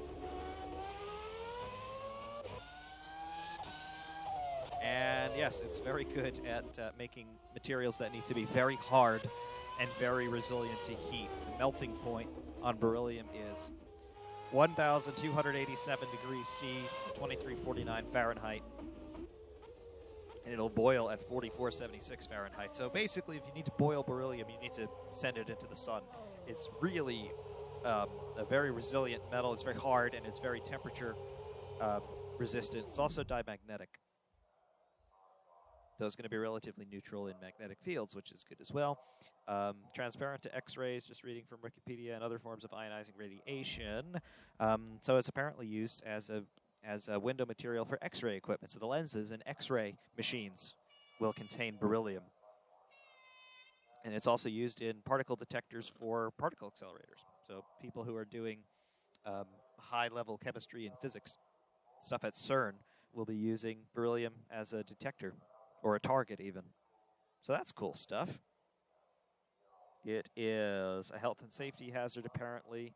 It can lead to a heightened immune response, and it even has a disorder linked to it called chronic beryllium disease, or berylliosis, rather. It's very rare, but it is a poisoning. And what does it do?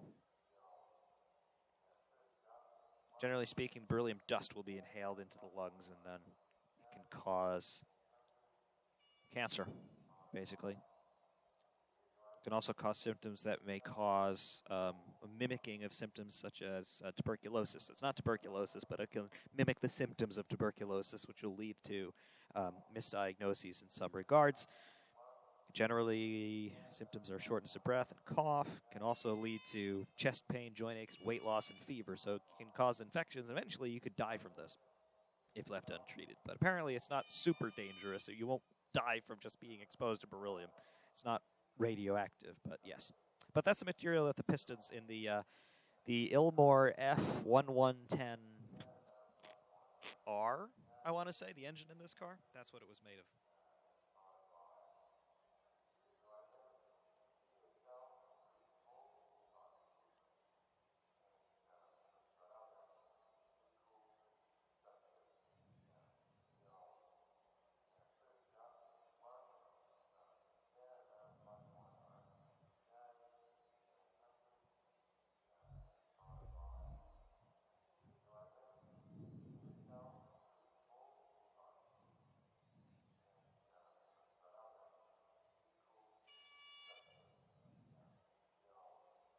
So yes, that's what it was. What else is going on here in the chat?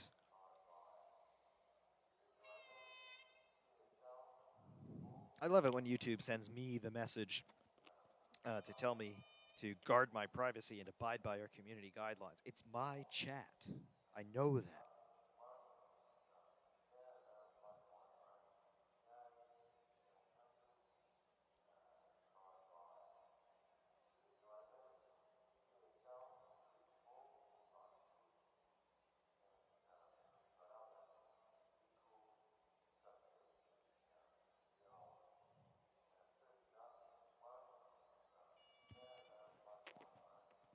Dil Delgado asking, do you think anyone would mod? Do you think anyone would mod in the Life Racing Engines car to AC? Well, I was going to say something very nasty, and I won't, because I'm trying to be a good person. But, um, no, unfortunately, I don't think anybody will do it. I know of a couple of teams who should do it if they wanted to have a bit of a laugh, but unfortunately, both of these teams would end up doing a really good job on the car and treating it like a very serious project. So I wouldn't want to wish it upon them because they would be intentionally making a very bad car. But it would be an interesting thing to see as a little bit of an Easter egg. But to my knowledge, the only semi-okay representation of the life that we have in sim racing is in rFactor 1, and I forget the name of this mod, but it was a historic edition of a 1990 F1 season, and they had a whole track SRM 1990. That was it for rFactor 1. This is going back 10, 12 years at this point. But they made a 1990 F1 mod with individual physics for each car. They had a track pack that I think it contained all of the tracks for the 1990 season. I remember there was a great version of Suzuka that I used for a long time. And, yeah, they had the life in there as well. They had every car that participated in 1990, whether it actually raced or not, as was the case in the life. I remember they had the life, they had the AGS, they had the Leighton House, Tolman, everything. Everything you can think of, it was in there, and they had the life. And, of course, remembering the limitations of the time, it didn't look particularly good, not by today's standards, but for what it was then, it was pretty good. And as far as I know, it's the only representation of the Life L190 in sim racing.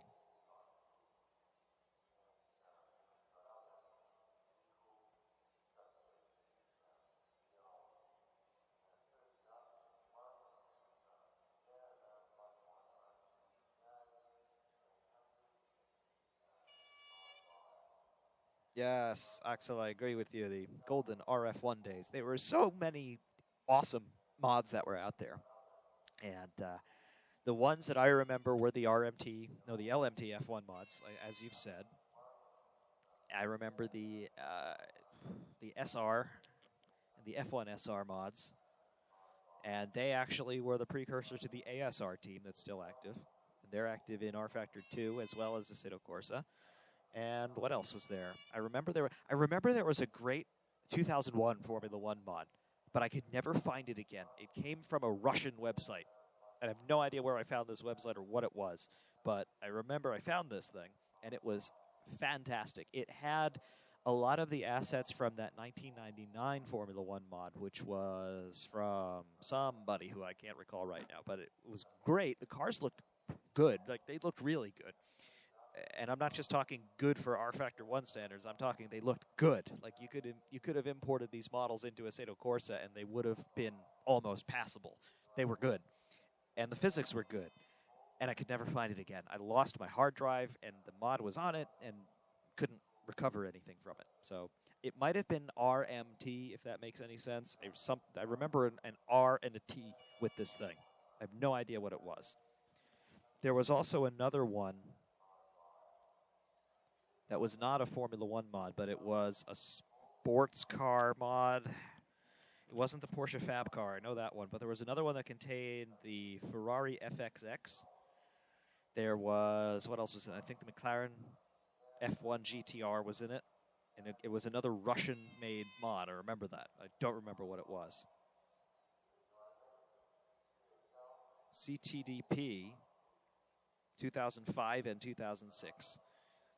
Absolute triumphs. And I think, believe it or not, some of the RaceSim Studio guys were involved in the CTDP project back then. I think, don't quote me on this, but I think Never Crash goes by NK on the RSS Discord nowadays. I think he was one of the guys involved in CTDP. And their plan back then, as far as I knew it, was they wanted to do 2005 and 2006 in terms of the cars, and they did that. And they also wanted to do complete track packs for both seasons, and it wasn't too much difference between those 2 years, so they would have been able to do it probably in one release, but they never got around to doing the track part of it. I remember they had a telemetry plug-in, they had a HUD plug-in, and you see a lot of it still carrying over today in what RaceSim Studio offers. Not only do they offer the cars, but they offer texture packs.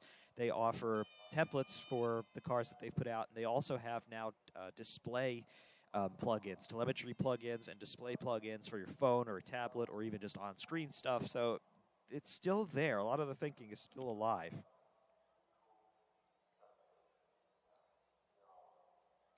There was also the FS1 mods. I remember there was a 2006 FS1 mod that I liked as well, in addition to CTDP 2006.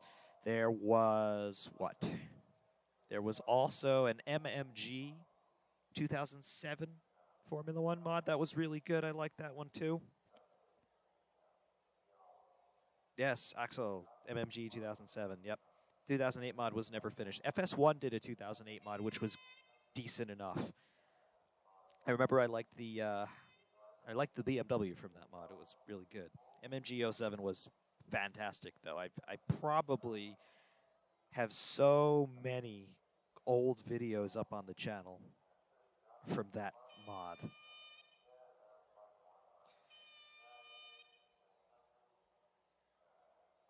me see here. I'm sure I do. I know I do. Just a question of where they are. They're definitely tucked away in the long-lost reaches of the Hot Lap archive.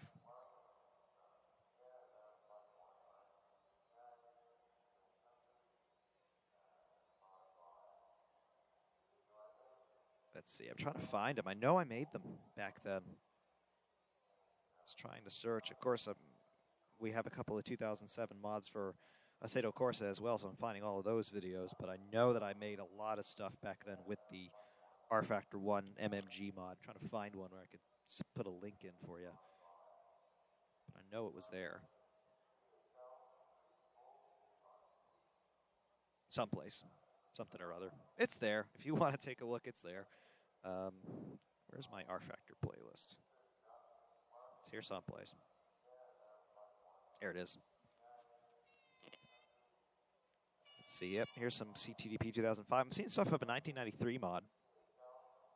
I don't remember who made it, but it was a League Edition 1993 mod with some awesome sounds. There is a 91 mod by F1SR. Ah, here we go. This was stuff from, yeah, bonus stuff from that RMT 2001 Formula 1 mod. That looked good. Still looks good to me today. CTDP stuff, 2005. There's a Formula 2 mod back then. CTDP 2006, F1SR 91, FS1 2009. That was a mod that was never really done properly in terms of being finished. I remember that. There are so many. There was the 99 mod. 2006 again. Just going through this old playlist, just seeing stuff. I know I made so much stuff with the 2007 and 2008 mods in particular. There's the STR2 from that MMG mod. There was the 1988 mod for RF1 made by, I think his name was Carrera. Yeah, there was a lot. There really was a lot back then. Kart Factor, yes! We had Kart Factor.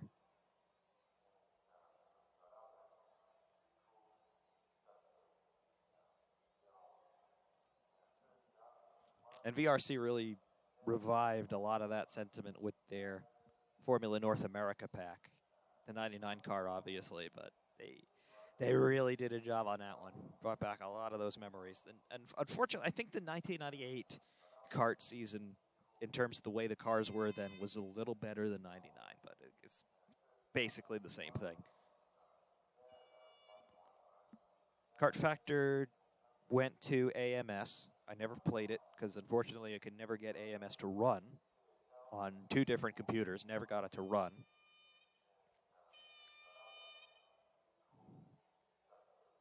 And then what else was there? There was a lot of good stuff. Those were the heavy hitters, those. The CTDP, the F1SR, and the SMT 1990 Historic Edition for rFactor 1. Those were the real heavy hitters.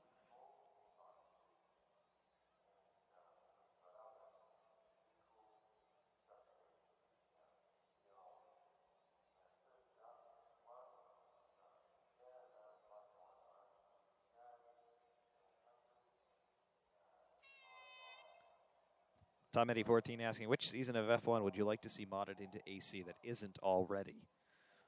Well, we don't have a full season of F1 in AC, at least not done properly. There are a couple mods out there by a modding team who shall remain nameless here because they steal their stuff and then they try to sell it. But we've got 2007 cars. We've got, obviously, the VRC 07 cars. We've got the 97 cars from VRC as well. But again, we only have 2 of each. I would love to see more from either of those seasons. They obviously pick the best ones from each year, but I would love to see more of them. Unfortunately, the material that's out there on some of the midfield and backmarker cars probably isn't as much as you might think because they just were never on TV.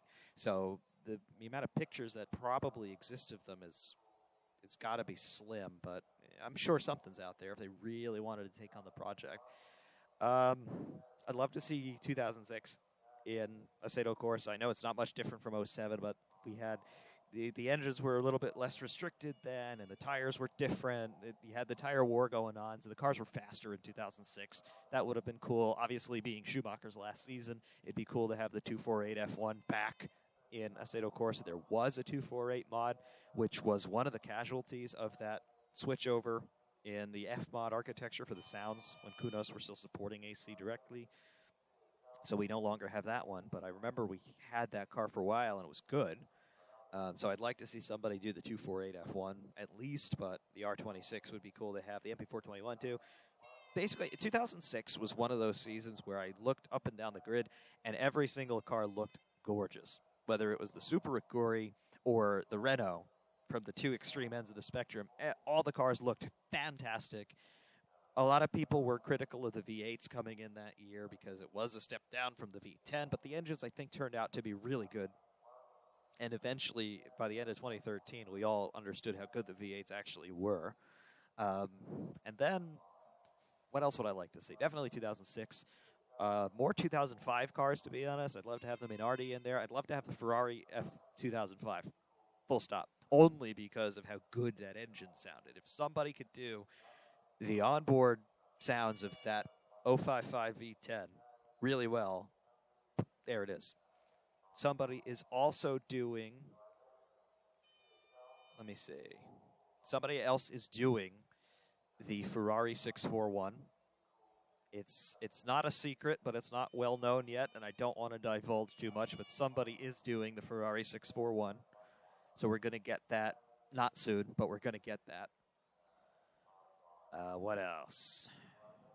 Somebody needs to do the MP44 again. VRC, I know, are reworking the MP44, and they're doing the MP45 and 5B as well. I don't know when that's coming, but it is coming. There's been some talk on the RSS Discord regarding a 2010, 2011 F1 car. They're open to it.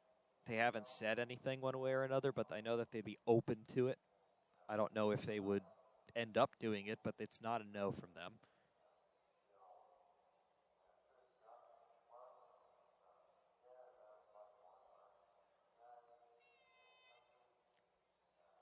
As far as the 1991 F1 cars that are in there for AC, they're not good enough, in my opinion. They're just not.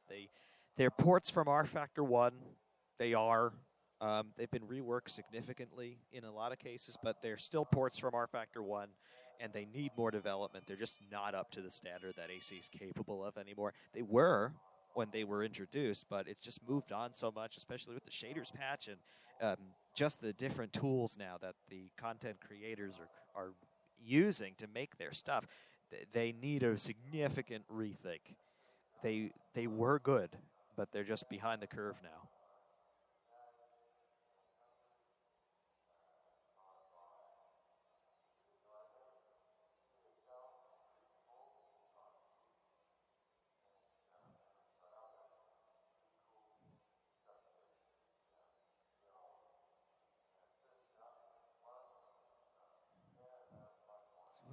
what other things were out there? I know that there was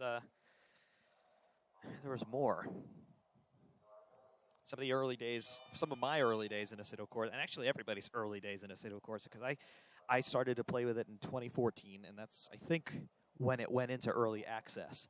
So it's not too far removed from when I found it. There was Formula Corsa. They are also a precursor to Race Sim Studio.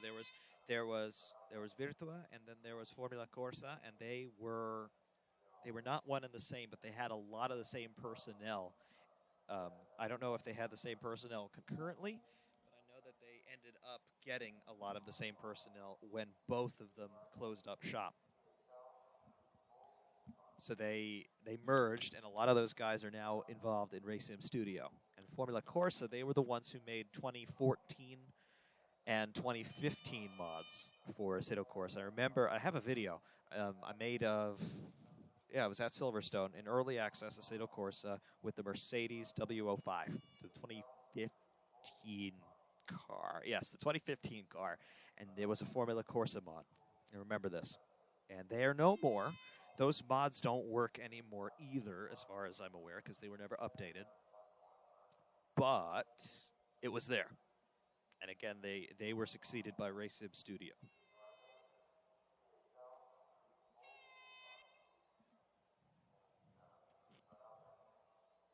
W06. Yes, that's exactly what I said.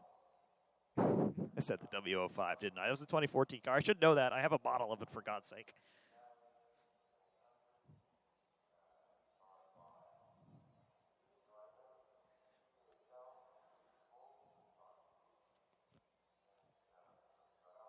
Yeah, eventually, you know what happens? You follow this stuff for so long, and you get older, and of course, life happens along the way.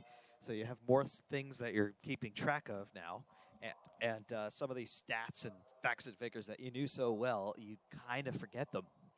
And it's not that you forget them entirely; you know them, you just can't retrieve them as easily anymore. And then you end up calling one car another.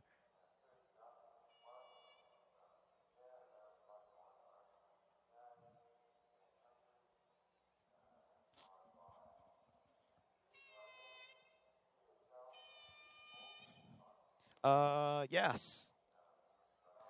A Schumacher Best Hits car pack. Yes, a credible modding team needs to do this, and that credible modding team is not Codemasters. You hear that?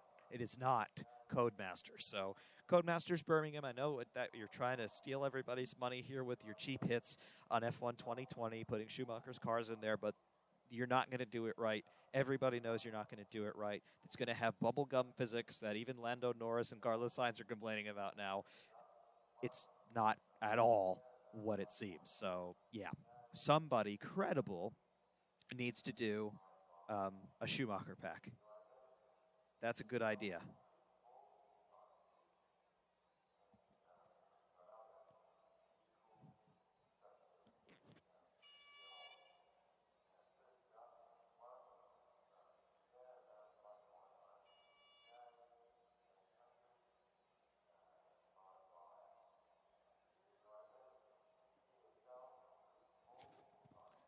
Yeah, Nick Libby saying he feels like Codemaster sucks at classic cars. Even the models seem very far off compared to the AC versions of those classic cars. Yeah, they are pretty far off in some cases. The Ferrari 641 from F1 2019, the front end's all wrong. I mean, it's not all wrong. I mean, it's clearly the car that it claims to be, but when you start to look more closely, you do see the discrepancies, and it's simply because they're trying to save disk space, I think, because they're also trying to fit all the graphics in and all of the other content in, all the trackside graphics, the driver faces, and all of this stuff. I mean, they're trying to economize space as much as they can on the physical copies of the game, and of course, all of that just gets ported over into the streaming versions on Steam and all that. So they cut corners where they have to. Unfortunately, they cut corners in ways that are noticeable, and it detracts from the final product, in my opinion.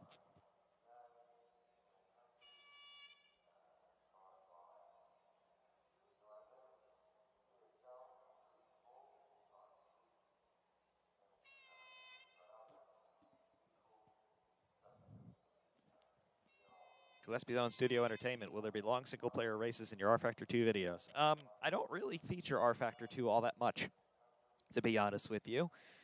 And the reasons for that is it just doesn't visually look all that nice, in my opinion. There's some things that do look good, and there's some content in it that looks really good and drives really good. But in my opinion, it doesn't make good videos. Like the trackside cameras are always really jumpy and jerky, and they're hard to control, and it doesn't work, in my opinion. Like, for example, with my Being Artsy playlist, it's mostly full of Assetto Corsa stuff. Why is it? Because it looks good, and it's easy to create visual effects that I'm looking for. Like, for example, the most recent one I did of the RSS Formula 2000, it's, I called it Ferrari F1 2000 Ambiance at Monza. I can do that easily. It took me, how long's the video? Just over 6 minutes? It took me about 10 minutes to do that. To capture everything took me about 10 minutes. So that's the ease of access that you have with Assetto Corsa to make something that looks good. You can't do that in rFactor 2.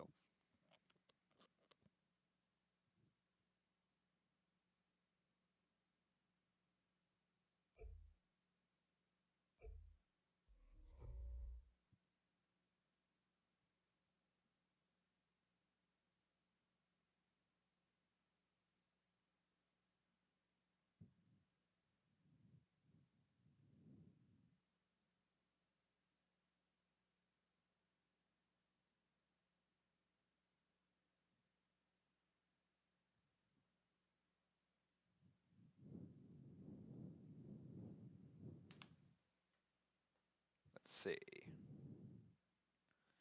What was your favorite F1 season to watch of all time? Well, at the time, I really enjoyed 2006. Again, because you still had Schumacher and Ferrari, and it was still Ferrari back then in that it was run by Ross Brawn and not by Ferrari, so they were competitive. He had a great fight with Fernando Alonso the whole way. Heartbreak at the end of the year at Suzuka when Schumacher lost the engine. But it was a great plot all throughout the championship. Alonso got an early lead, and then Ferrari came back. And by mid-year, by the time the German Grand Prix came around, and Renault had a bad day there, it really seemed like Ferrari were going to run away with the championship. And it was that way all the way up to Suzuka and Brazil, with the storyline being Schumacher not mathematically eliminated, but really out of contention. But it was his last race ever at the time, and he could win the championship still, and he might have done it. He really might have done it, but he ran into Fisichella and got a puncture and still fought back to fourth place at the end. But, it was great. It was absolutely great. Going back later on and watching things retroactively, I love 1997. It was great. Starting the year in Australia with MasterCard Lola with their glorified Formula 3000 car that had never even seen a wind tunnel. That was good. And then, of course, you get the great season finale. But the Japanese Grand Prix in 97 with Ferrari actually employing a viable strategy. That was good. 1998 as well, a good season. Schumacher and Häkkinen going at it. Häkkinen, of course, being victorious. Again, coming down to the final round there at Suzuka, Schumacher stalling on the grid. And then Häkkinen basically just had to finish the race, which he won the race, and that was finishing it as well as he could. What else? 99 was also good. Jordan being competitive that year. Jordan, had things gone a little bit differently, because remember, Michael Schumacher was out of contention, and thereby Ferrari was more or less out of contention. Eddie Irvine just wasn't there when he needed to be there. Heinz-Harald Frentzen won a couple of races in 1999, and with a little bit of a twist of fate, Frentzen could have won the 1999 championship. Remember the French Grand Prix from 99? It was changeable weather the whole way through. It started in the wet and then finished in the wet, dried out in the middle, I think, and Frentzen won that race. It was just a really cool day. And to see one of the minnow teams, as it were, being competitive in that year was really, really cool. Frentzen, another driver that time has sort of forgotten now, and really unjustified in my opinion.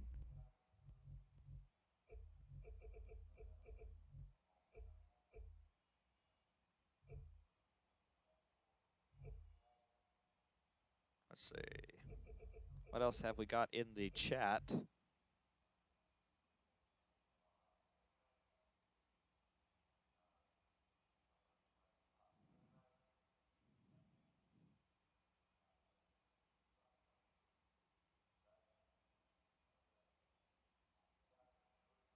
...2007 was also a cool season.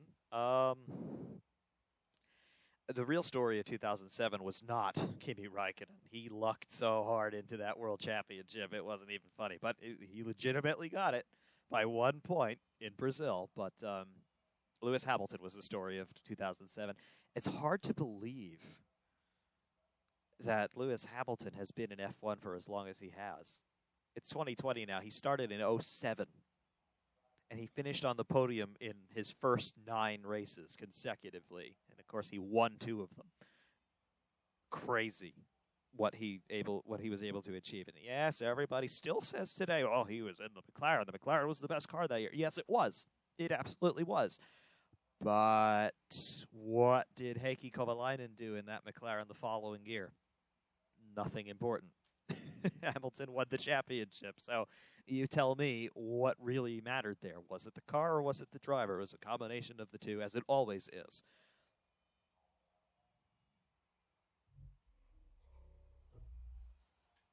Let's see here.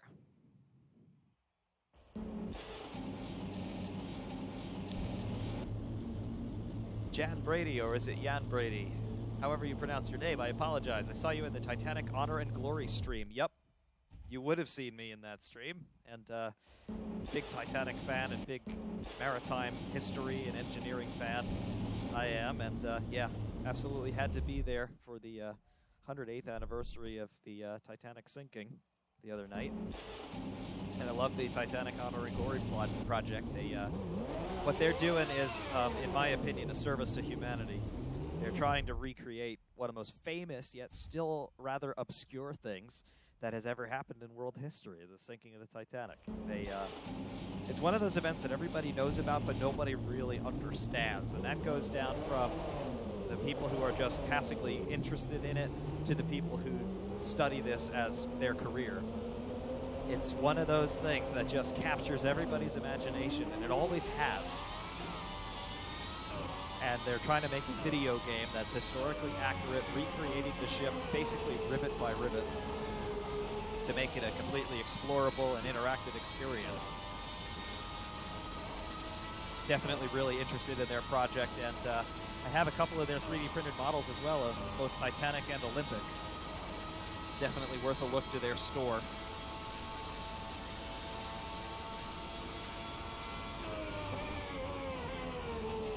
Wasn't sure if the wall was there or not. It's there.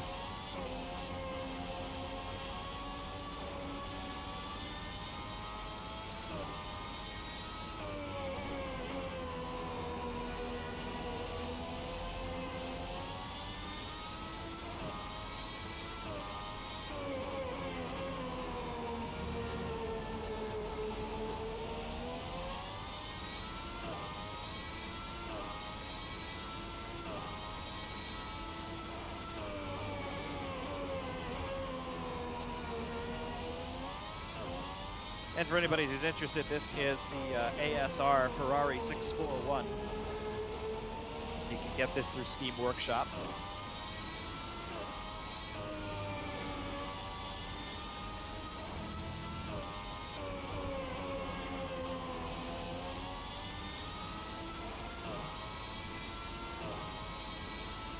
And unlike their Assetto Corsa content, I actually really like ASR's rFactor 2 content.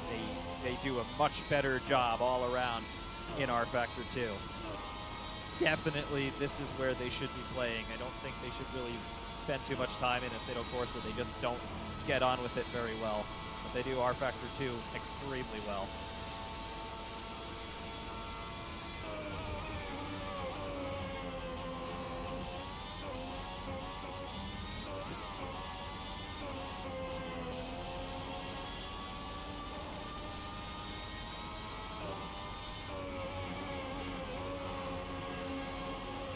And for those of you who are keeping score with the Codemasters games, the 641, or as they obnoxiously call it, the F190 in F1 2019. Now, this is what the 641 is supposed to look like. And this is also how it's supposed to drive. Having to stab at the gas on the downshifts and having to lift on the upshifts, even though it is the semi-automatic car. Speaking of the semi-automatic gearbox, it's acting up.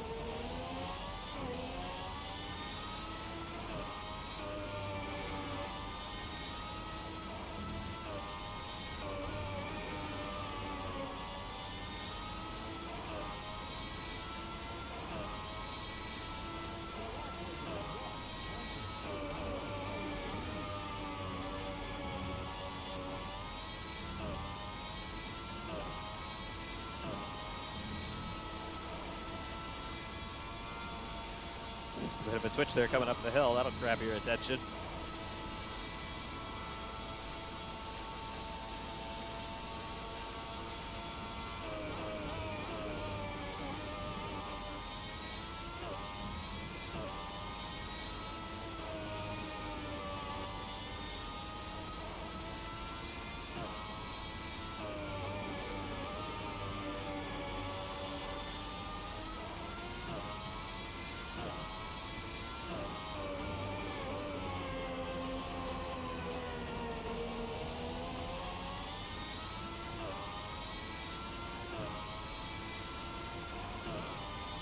Skipped a gear again. I pulled the pedal and it didn't seem like it went into gear, so I pulled it again and then it jumped up too. Gotta wonder what Mansell and Prost were thinking, driving this thing for real with a brand new technology in the semi-automatic gearbox. Gotta wonder how often it acted up. Doesn't appear to have acted up much though, given that this car was a championship contender.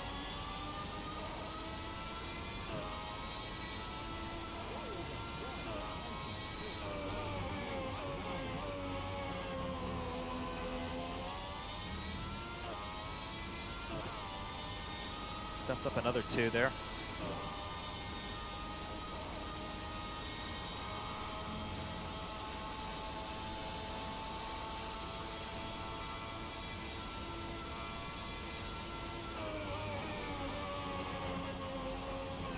But yes, somebody else is making this car for Assetto Corsa. I hope that it at least looks as good as this one and drives at least as good as this one, but I have every bit of faith in the world that it will be even better than this, and by a quite some way as well.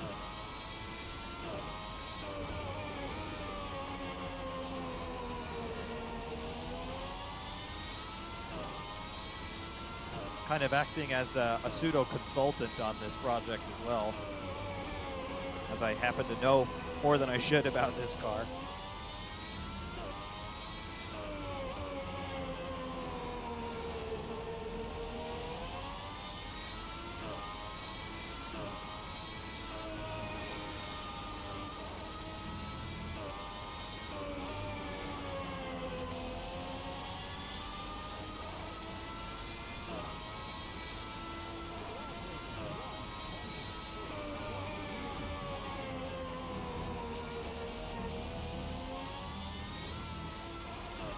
Very unsettled over the curb there. Flat bottom on this thing, remember, so you don't have the step plane to fall back on if you overstep a curb.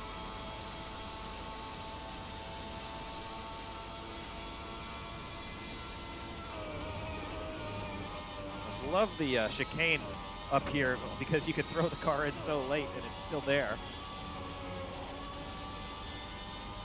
Brakes are a little cold.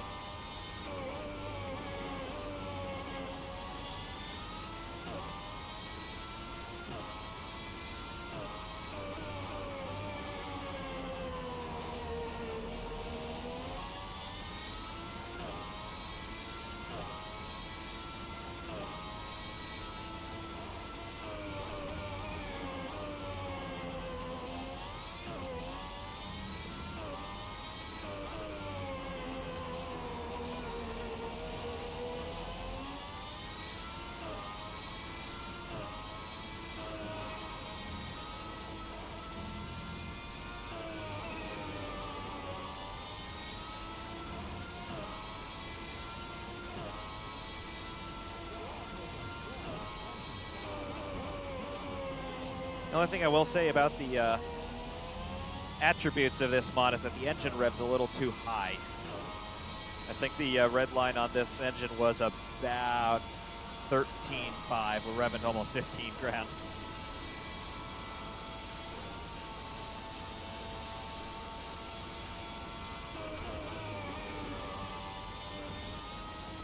So it's a 3.5 liter V12. Ferrari Type 036.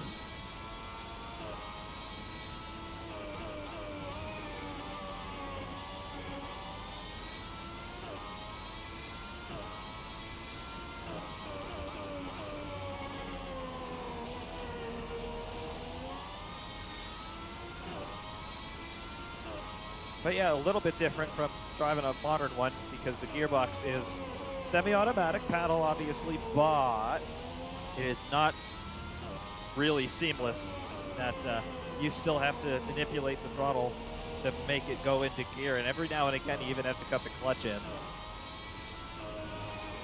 Because this car had a throttle cable, believe it or not. It's not at all like the modern ones. It's not even like most road cars now where it's a fly-by-wire throttle. It's a potentiometer on the pedal, and that connects to an actuator electronically on the engine, on the throttle body. But this had a throttle cable, just like on a lot of lower-end road cars still today. So the pedal was physically connected to the engine, which meant that when the driver called up a gear change, the throttle didn't do anything unless he did something with it. And to get it into gear on the upshift, I think it was quick enough with the actuators in there on the gearbox just to slam the dogs into engagement and the gears would mesh. But on the downshifts, they had to lift and then blip to rev match as they were commanding the downchange. Look right now, blip, blip, blip, doing that with the pedal to coincide with the downshifts. The drivers actually had to do that. On the upshifts, for me, I'm lifting as I pull the upshift, but it's not necessary, but it's a lot smoother to do it that way. Like if I shift flat, I'm going to go 5-6 flat, you see there's a little bit of a gap there, and the engine stutters a little bit. It's not necessary to lift, but it's a lot smoother.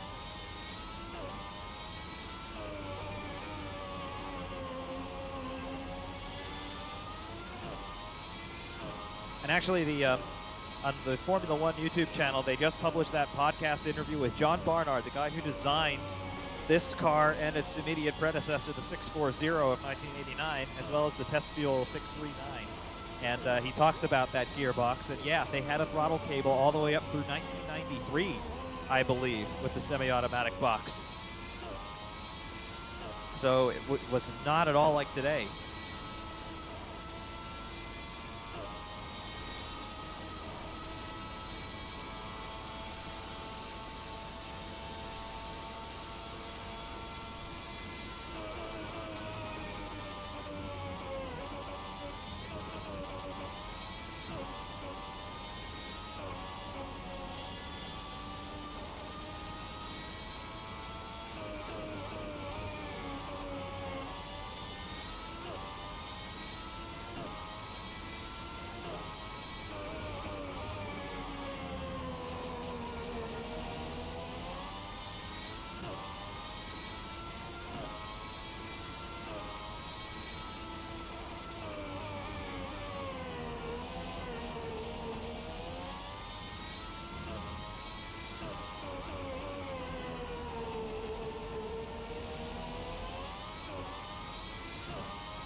let's see. Yeah. Yeah, actual throttle cables are really, really cool. Um, and I actually miss having an actual throttle cable on my truck because it's a little bit weird. Because I drive a Toyota Tacoma with a 5-speed manual, but it has a fly-by-wire throttle. And obviously, you learn how to manipulate it, and it's no problem. But one thing that I miss is being able to have that little bit of stretch that you get in the throttle cable when you get onto the pedal and you start to get into the resistance, but you haven't actually cracked the throttle yet. It's just a little bit of slack that's in there, and you can get very precise with how you manipulate everything. And I miss having that. I had a Volkswagen Beetle that had a throttle cable on it, and it was really, really good to have it in the rain because that little car, believe it or not, was twitchy, and you needed that very fine control sometimes, and I really miss having that.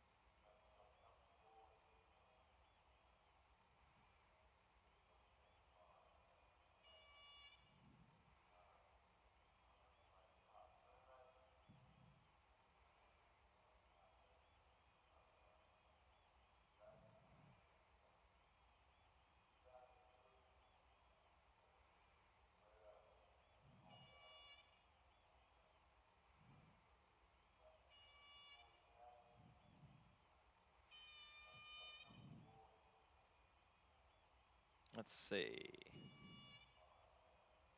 Yeah, Nick, let me take a look at the podcast that Formula One posted with John Barnard. He talks about the semi-automatic gearbox at length, and he really shed some light on what it must have been like to drive these things because they did not have fly-by-wire throttle in those days. They had the technology, but it wasn't in Formula One yet.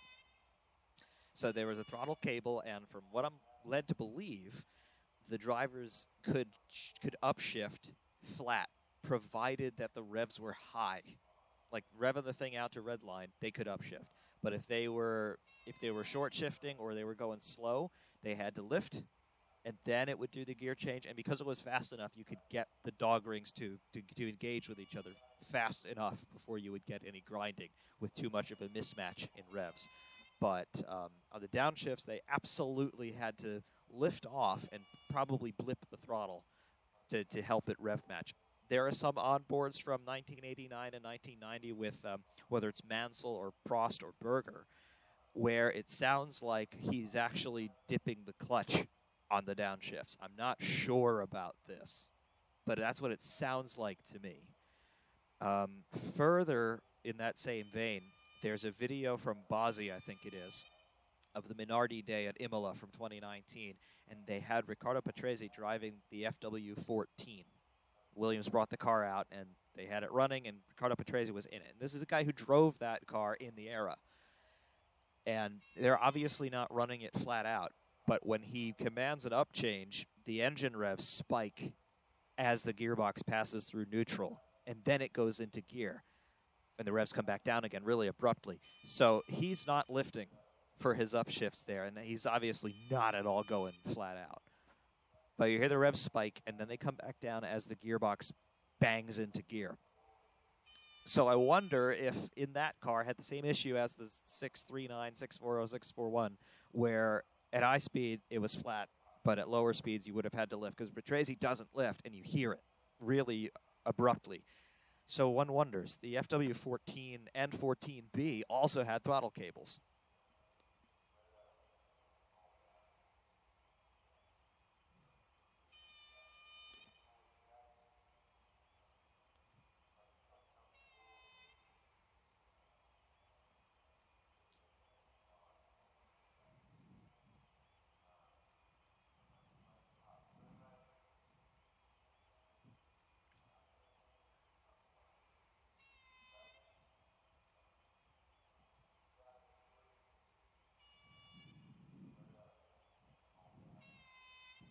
Axel, yes, yeah, I definitely plan on doing more streams like this.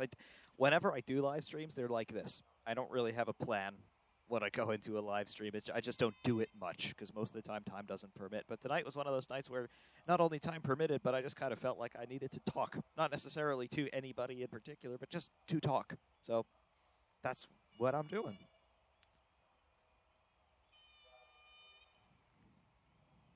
Tom Eddie 14 asking, can you remember what got you into watching F1, and do you remember the first race?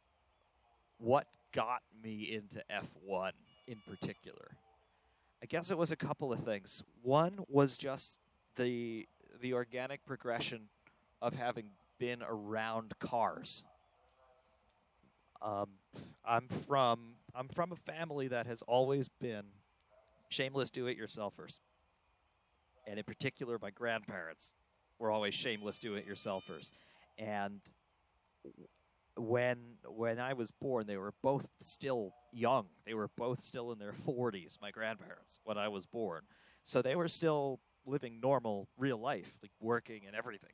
So they always fixed things themselves. They built things themselves when they had to, whatever. And cars were just part of the things that they did.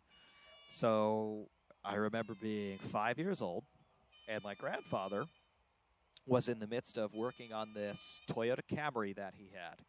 It was this ugly, horrible-looking maroon Toyota Camry.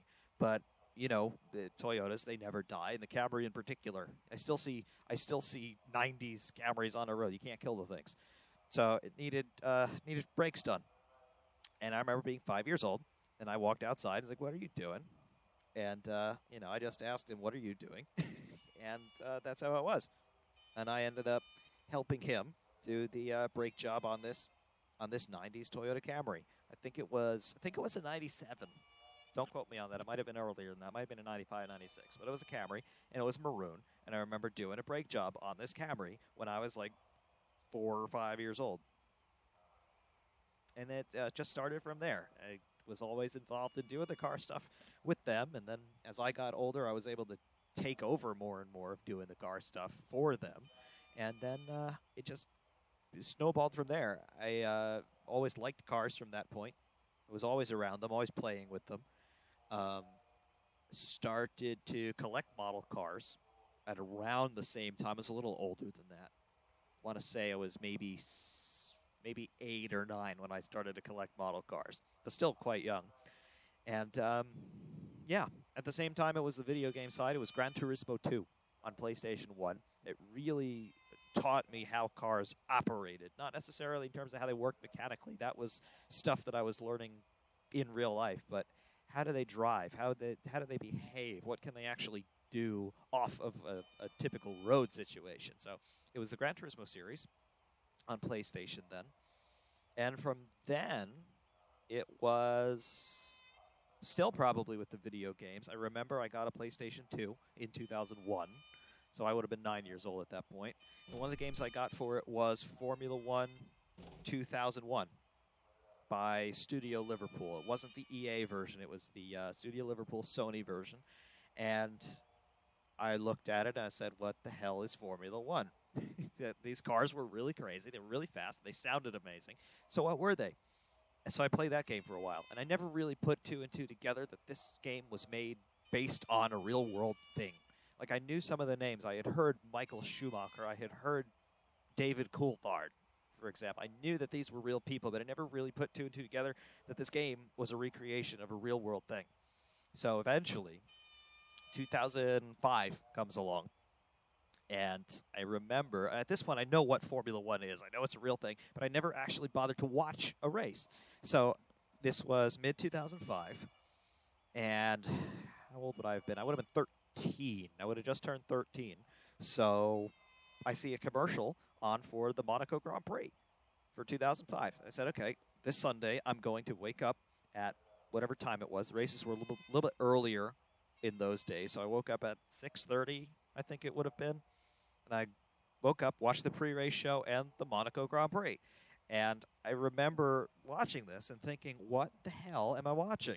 Because these cars looked like things that I'd never really seen before, first of all. I knew about IndyCar. I'd watched kart in those days, so I knew enough about racing to understand what was happening. But these cars were, why are they running on groove tires? What the hell is a groove tire? I've never seen anything like that before. But the real thing was the sound that they made. I couldn't, for the life of me, figure out what kind of engines those were, because I'd never heard anything that even sounded remotely like it. Like, yes, I had heard the kart engines, but I understood that. I knew that they were V8s. So I'm just thinking, okay, well, they're really crazy V8s. But these things, they sounded even crazier than kart. I mean, I didn't know that technology existed to make an engine that sounded like that. The only thing that I could compare it to were gas turbines, like jets off of airplanes. But they weren't jets. I mean, I thought they were initially because I saw how they had all these big cuts in the back of the car, and obviously now I know that's for cooling, but I thought, is that the exhaust? Is that a turbine exhaust at the back of these things? I couldn't figure out what would make it sound like that. And ultimately, it was these are V10s, and they literally just rev to 20,000 RPM, and that's why they sound that way. It's like, what?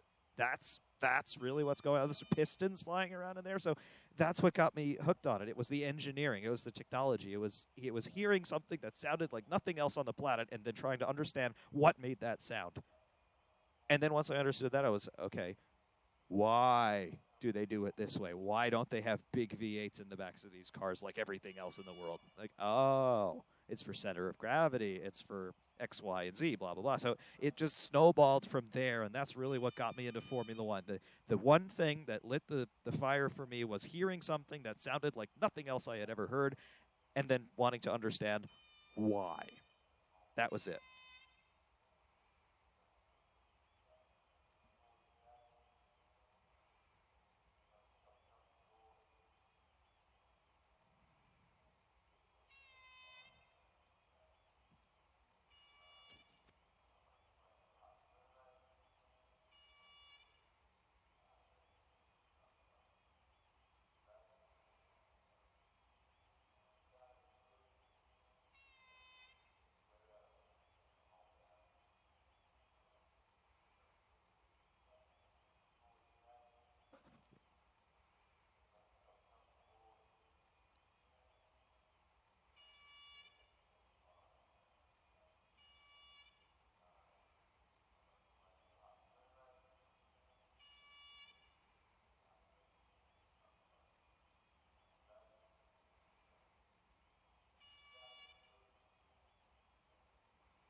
Yes, Aiden Millward.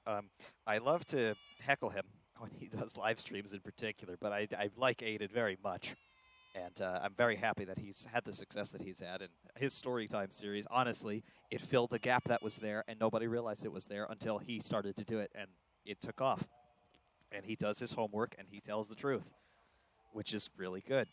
Um, but, yeah, he always says the sound doesn't matter. Yes, sound matters a lot. Most hilarious F1 story I know. There are a lot of them. If I had to isolate the funniest ones, I mean, I think everybody remembers the antics between Gerhard Berger and Ayrton Senna. I remember there was one story. Somehow I connected to Monza for some reason, but I'm not sure. But there was one incident where Berger threw Senna's briefcase out of a helicopter. There was one thing. There was let's see, there was another one. There might be video of this too, where I think it was Nelson Piquet, Ayrton Senna, and Gerhard Berger. Somebody was having a birthday, and somebody ended up with a whole cake in their face. I mean, there are some things that happened in the 80s and 90s that were really cool. Um, there is the fact that a scam energy drink company sponsored an F1 team and then blamed the F1 team when they couldn't afford to pay the sponsor money. Um, no, of course, I'm not talking about Haas, and I'm certainly not talking about Rich Energy. Let's see. Nick Hoyle graduates from college in 2 weeks. Congratulations. I hate to tell you, it doesn't get any better from here, but best of luck to you. Let's see.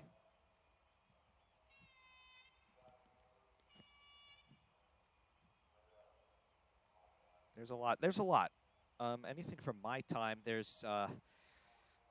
was it 2005 Monaco, speaking of. Red Bull got on the podium that day, didn't they? Or was that the following year? Weber was on the podium that day, I think. I tend to remember. But it might have been '06 when Red Bull, yeah, I think it was '06. Red Bull ran the Star Wars livery, and Coulthard made it on the podium, and then they threw him in the swimming pool. I mean, that's pretty par for the course whenever Red Bull wins in Monaco. What else? Funniest F1 story is Ferrari's strategy team. Well, I would agree with you, but Ferrari would have to have a strategy team for that to be true.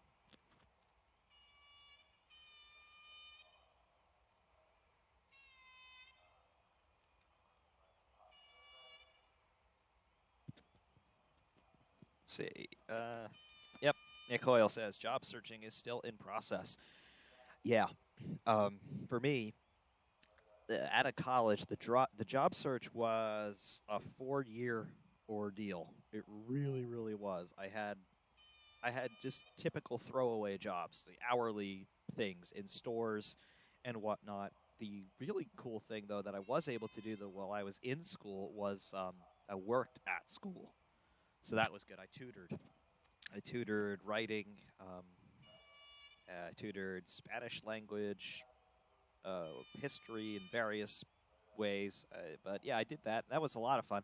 I did that, believe it or not, I did that for 5 and a bit years because I also did a stint in grad school. I returned to that same job, but beyond that, I did consulting work for some local companies. I did a brief stint in the insurance industry at a little firm that sold umbrella policies, and now I've ended up in the civil service, which is a whole lot better.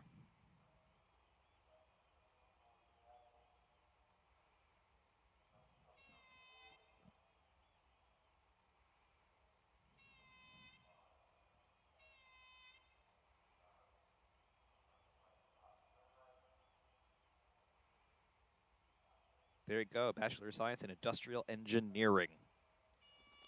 Well, I'll tell you, that's a whole lot more useful than a Bachelor of Arts in Political Science like I have. Nick, you're going to have a job. In fact, you're going to have many companies begging you to work for them.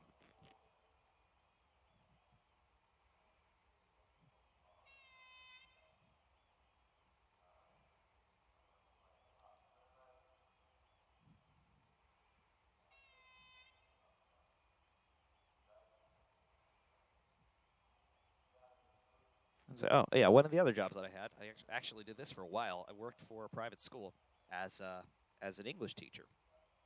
But it wasn't just any private school. It was a private school. It was a night school for immigrants. So that was actually a lot of fun. I did that for a while, my time, little over a year.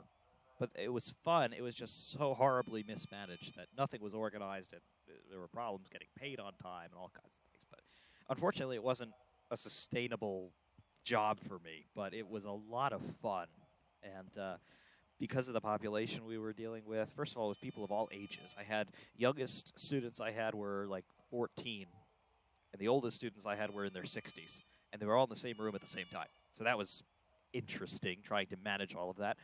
And the the most obvious part about it was I was teaching in Spanish. I was teaching English, but conducting the class in Spanish, which was a lot of fun.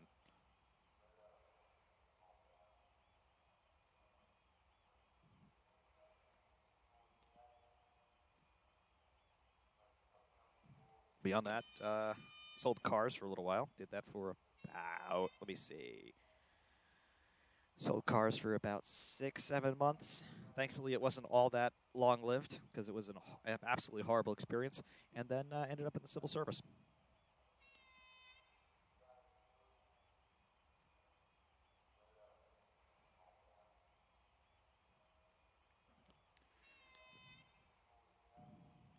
Nick Libby, I am 27.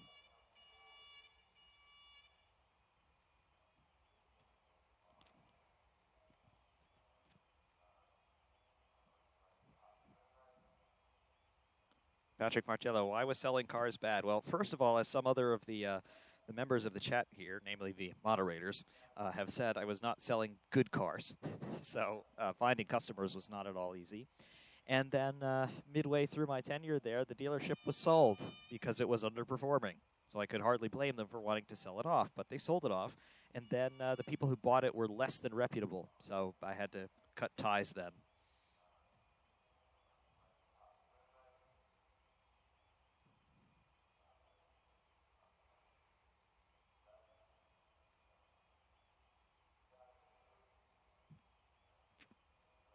Yeah, had I been at another place, maybe a higher end place like any of your German manufacturers, basically, which is a story in and of itself. Because initially, when I accepted the job, I was told that I would be working for Volkswagen, and then they put me in their underperforming Nissan store, and it was an absolute disaster thereafter.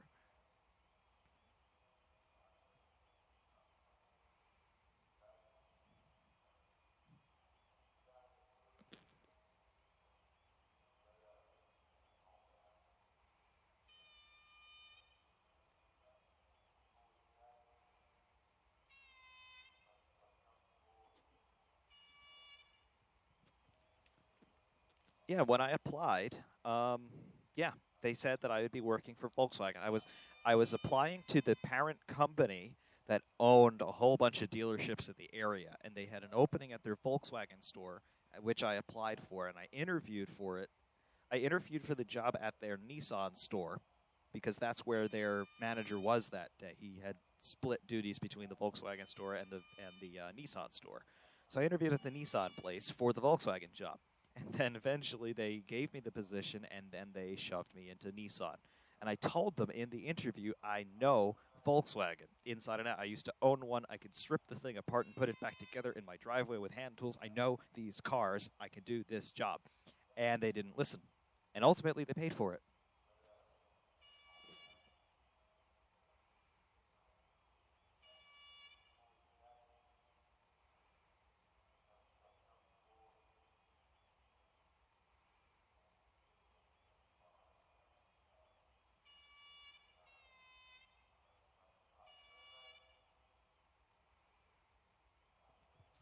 Oh, yeah. It was very, very, very frustrating to end up in the Nissan store. The and backstory here. I did a review back in 2018 of the Assetto Corsa version of the Nissan GTR, and I absolutely crucified the thing the whole way.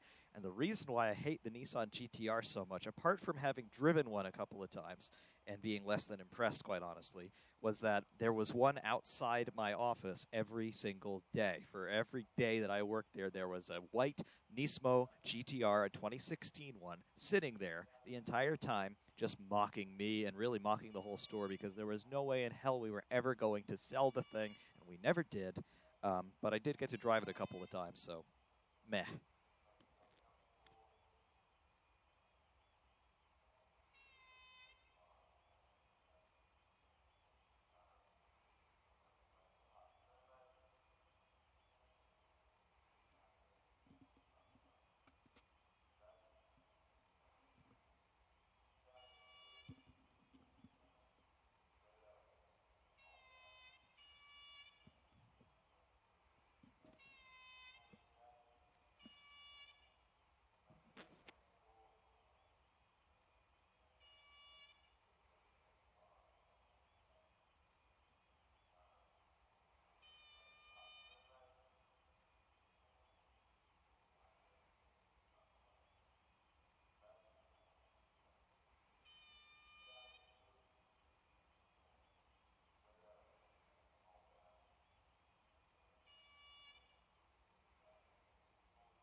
Let's see. Yes, Jan Brady. Yep, you've driven hundreds of Versa, Sentras, and Altimas, and you say you work for Carvana. How does that work? Is it really the way the commercials make it out to be? You order a car online and they just deliver it to you on a flatbed? And also a note on the GTR. I spent a lot of time around the car and having driven it a few times and having been in it as well to clean it up or whatever. Um, the interior fittings are straight off of the Sentra. There's nothing at all special about the interior of the GTR at all. Yes, you get the funny screen that shows you all the OBD information, but that's it, which is the only redeeming quality of the car. It shows you any parameter you want to see. It's there. So if you've got a problem, it's awesome at helping you diagnose a problem. But aside from all of that, yeah, nothing redeeming about it.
Yeah, that's I don't know. It's a risky business model, the Carvana model, because I can't, as somebody who knows what he's looking at when he looks at a car, I can't imagine buying a car off of the internet, complete sight unseen. I know that they have some sort of inspection period where they deliver the car to you and you have it for a little while and you can return it, but um, to me, I've got to be able to drive the thing before I would make a decision on it.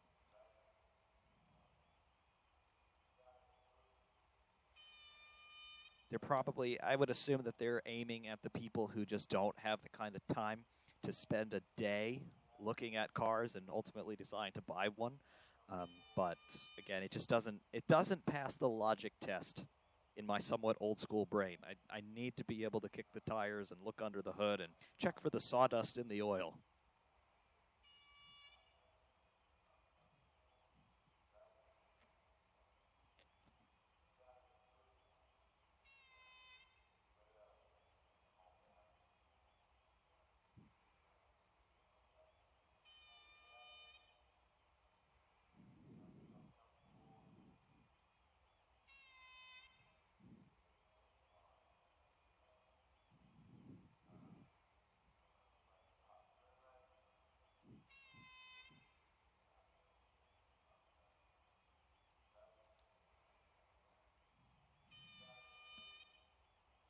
Yep, and unfortunately, there are way too many people who never open their hood, and they're all Nissan buyers too.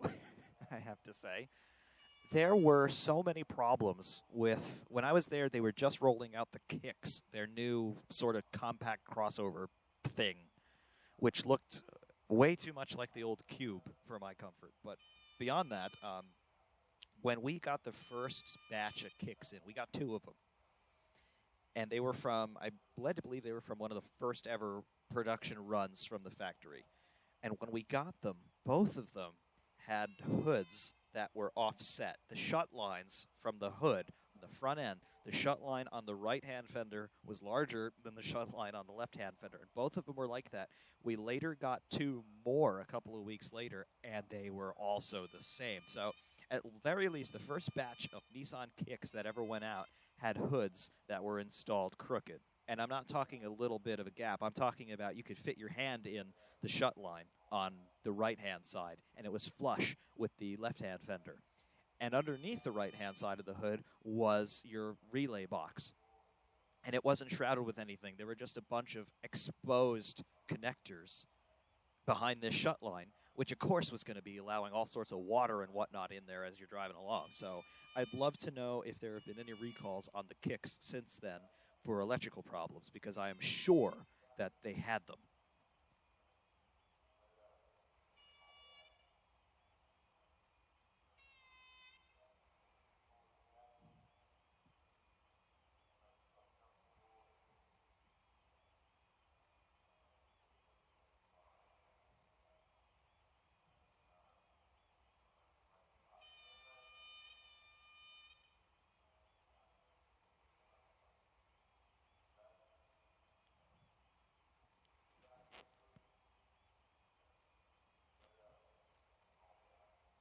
Ah, yes, the unicorn, the Nissan Juke, which, if they had done it right, could have been a sort of cult classic in a way, as much as it pains me to say that.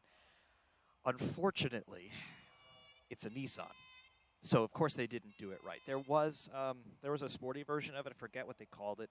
Did they have the nerve to call it the R32? They called it something different. It was a Juke suffix something, but it had a turbo six in it, I think, and it had the same gearbox as the GTR, and that might have been somewhat cool. But it's a Nissan Juke at the end of the day, and there's just nothing redeeming about it. They tried to make a PT Cruiser for the 21st century, and they failed miserably, just as Chrysler failed making the PT Cruiser, let's be honest. But they could have done it in a way that would have made it almost passable, but they didn't because it's Nissan.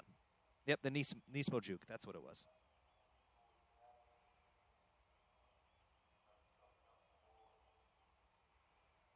And the Murano itself is terrible to begin with, but the Murano convertible, or as they insist on calling it, the cabriolet, it's hot garbage. Oh my God, is it hot garbage?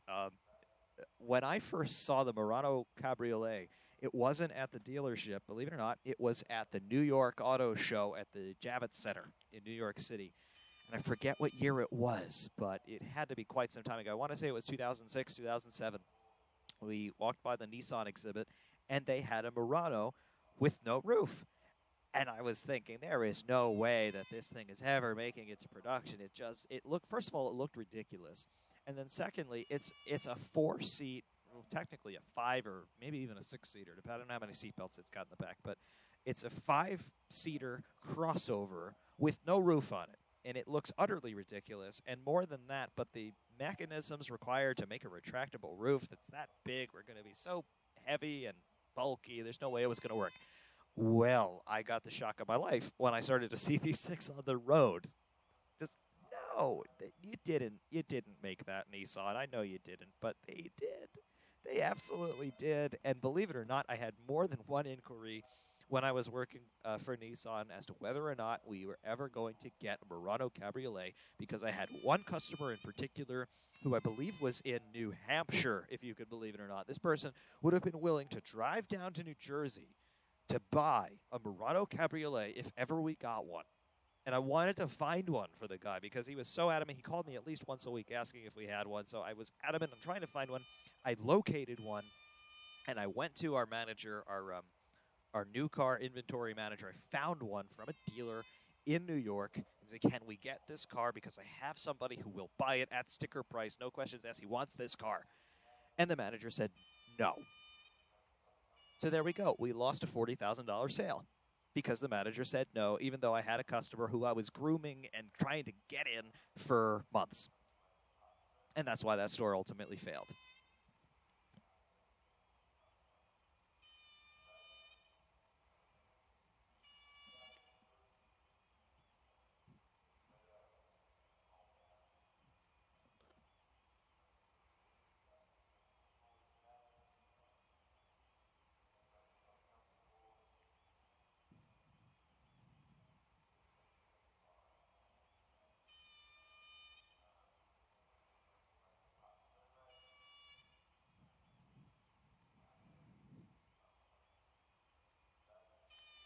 Yeah, let's see. Favorite car I've ever driven was a Porsche 911 Carrera. Yes.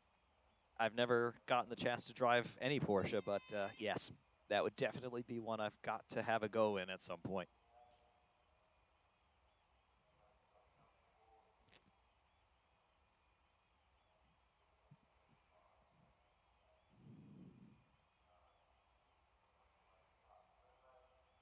Yeah, unfortunately, the most powerful car I've ever driven is the Nissan GTR with, what's it stickered at? 500? They sticker it at like 610 horsepower, which is fake news. It really makes about 570 or so, which is nothing to sneeze at, but it's not what they advertise.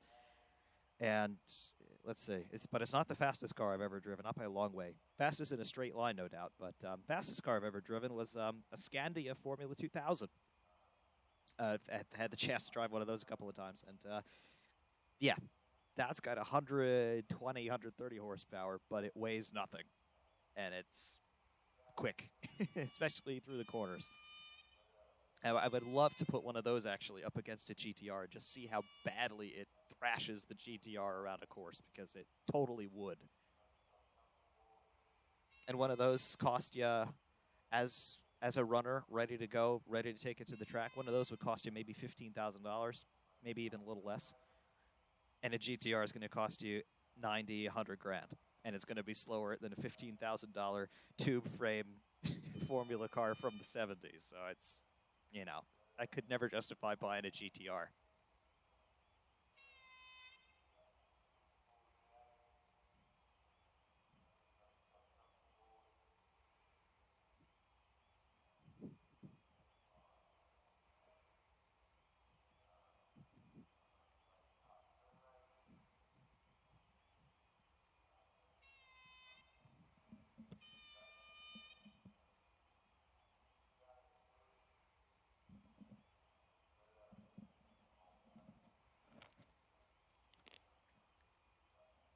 Yes, Iona, you drive, I believe it's a 2017 Alfa Romeo Giulia Quadrifoglio. And yeah, that's definitely that's the fastest four-door car you could buy today. The Panamera Porsche may have a contention with that, but I'm pretty sure the Quadrifoglio is faster than the Panamera. Um, Definitely cooler than the Panamera as well. The Panamera just looks too big to me, and it is too big. First of all, the four-door Porsche should not be a thing. They made their bread and butter out of making two-seater sports cars, and then they make basically a land yacht. It's a very good land yacht, but it's a land yacht. It's not a Porsche. And don't even get me started on the Cayenne.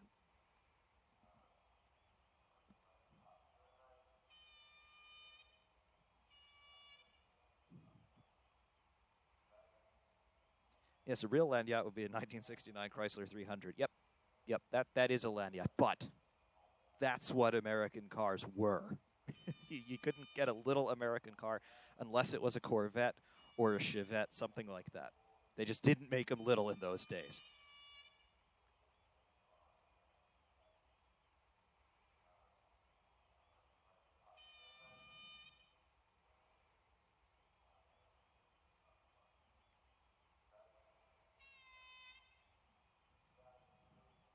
Axel, you did an internship for Get Speed Racing. They let you drive a 911 GT2. 600 horsepower. Yeah, that would have been fun.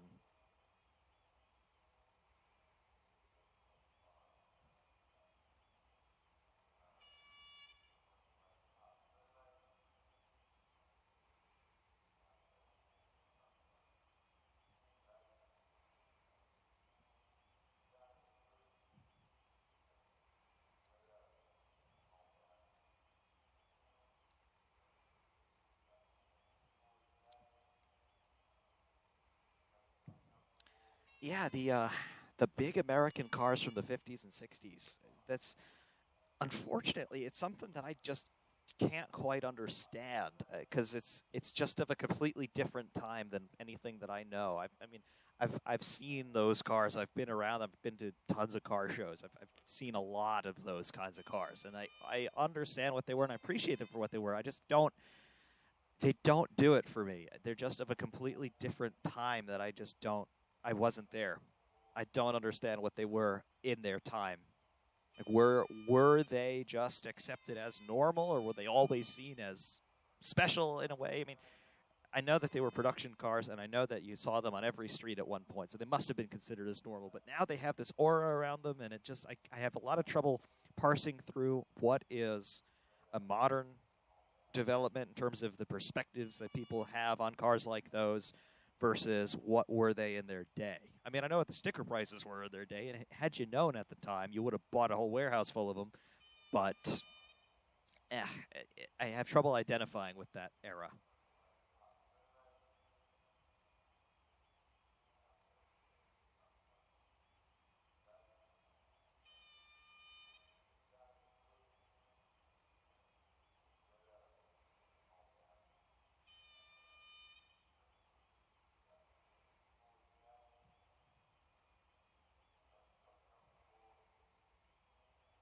Yep, 1958 Plymouth Fury. Yep, yep. That would be cool. You see, I can still talk about cars of that era and know what they are and understand why people would like them. They just, I guess, because I didn't experience them in their day, it's hard for me to place them emotionally.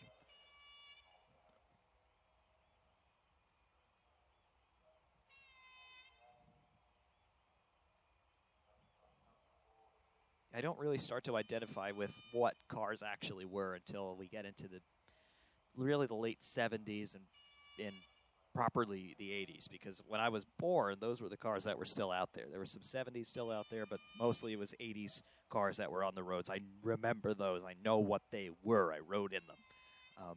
So there was that.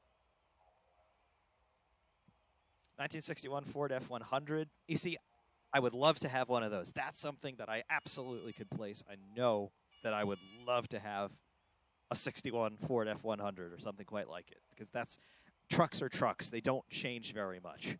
Like, yeah, obviously it's old at this point, and you would know it's old driving it and being around it, but at the same time, it's still a truck. Like, I mean, my my Toyota Tacoma, it's a 2013, so it's not that old, but it's already getting older. And it doesn't at all feel like it because it's a truck. It's not supposed to be some sort of luxurious thing with great technology. It's like, no, it's a truck. It goes, it stops, and you can throw stuff in the back and not worry about breaking anything because it's already open up anyway. So I get that. Like if I had your F100, I would use it as a daily driver because that's what it's designed to do. It doesn't matter that it's 50 years old, or actually 60 years old at this point. Jeez.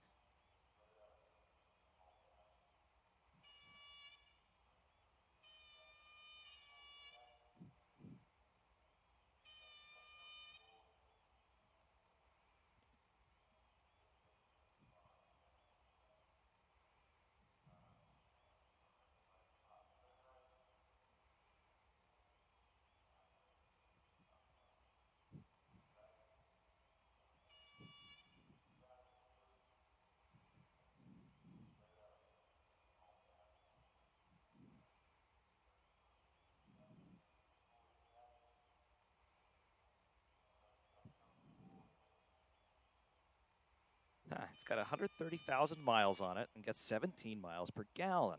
Really? So, okay. So it's 60 years old and it has 130,000 miles on it. That's actually that's actually low mileage when you consider how old it is.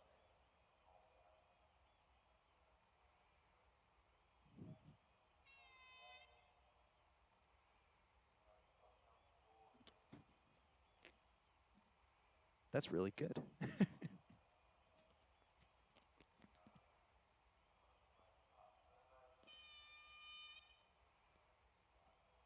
17, yeah, 17 miles per gallon. 17 miles per gallon in something that is 60 years old and weighs 2.5 tons. What are we doing? Seriously, modern car makers, what are you doing? You're getting 60 years old and it's got 17 miles per gallon. No, that's not great at all by modern standards, but consider what it is. That's pretty good.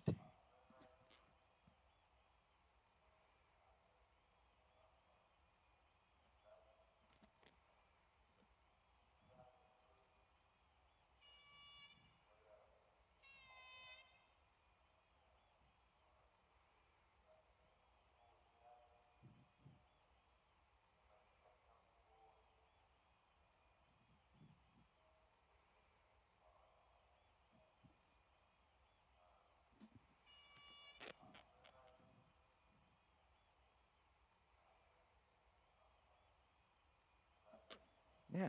The 223 inline six. That's it's not a flashy engine, but it's a good engine. I assume it's still the original engine too.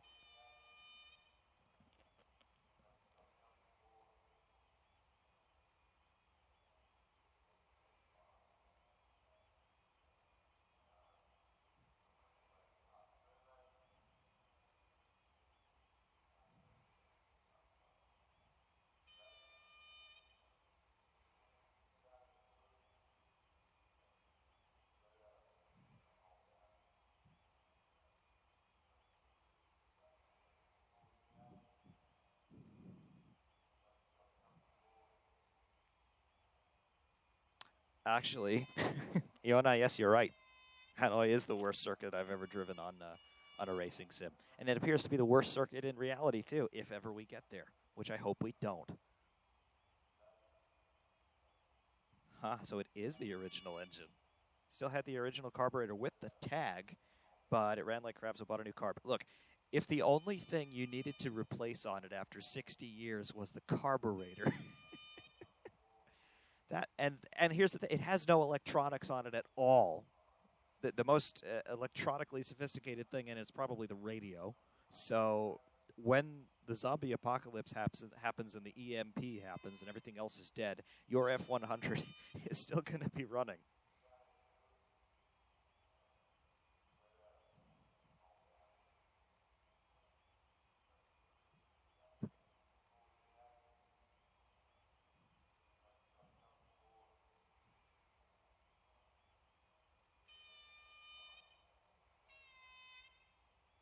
doesn't even have a radio or a horn.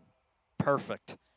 Literally, the only electrical devices it has are it's the distribution for the ignition and the lights and maybe a brake booster, but that's probably a vacuum system if I'm a betting man. So really the lights and the spark. That's it.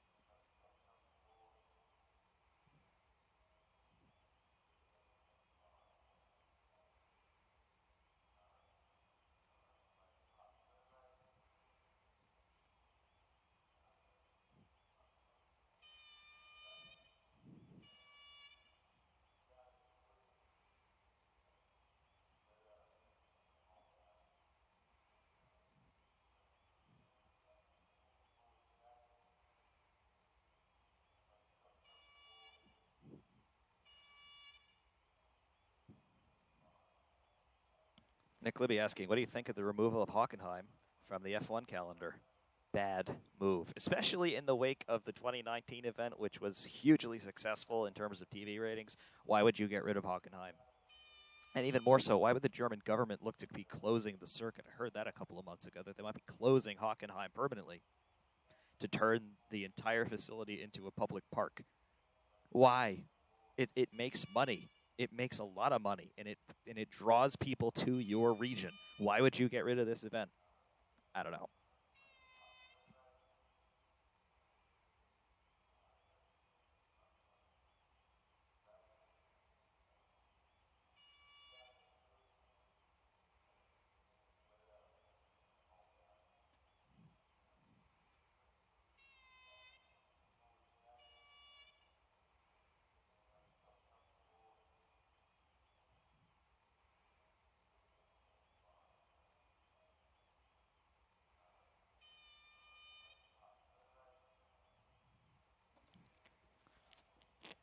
And look, that truck's been on Earth for longer than some people get to stay on Earth, and I don't think it's going to be going away anytime soon, especially if you drive the thing every day.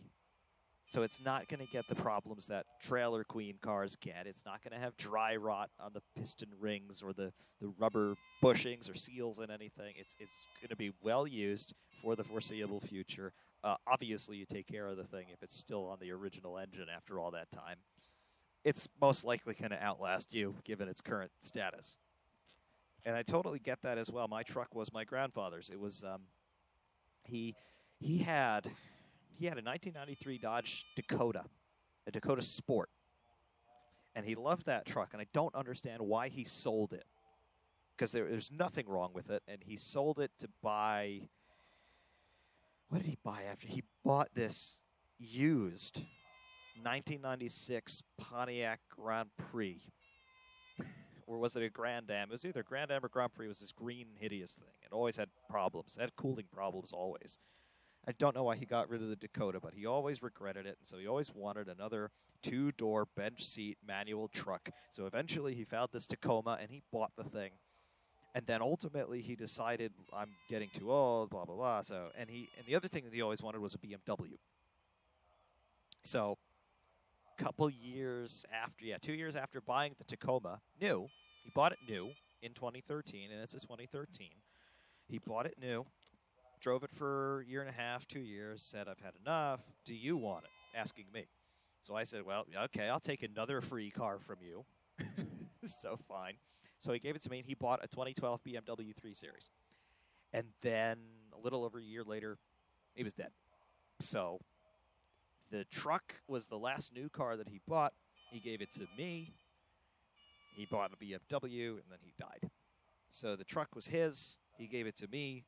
So as long as I'm still here, and as long as that truck isn't on the side of the road in flames, I'm going to keep it, pretty much for the same reason.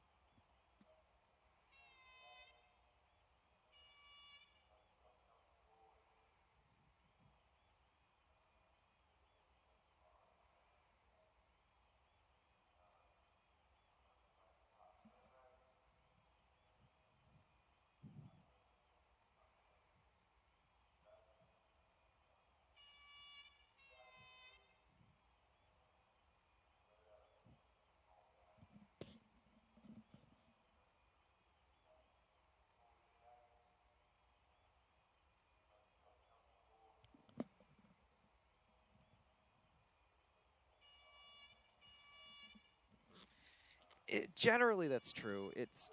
But not necessarily.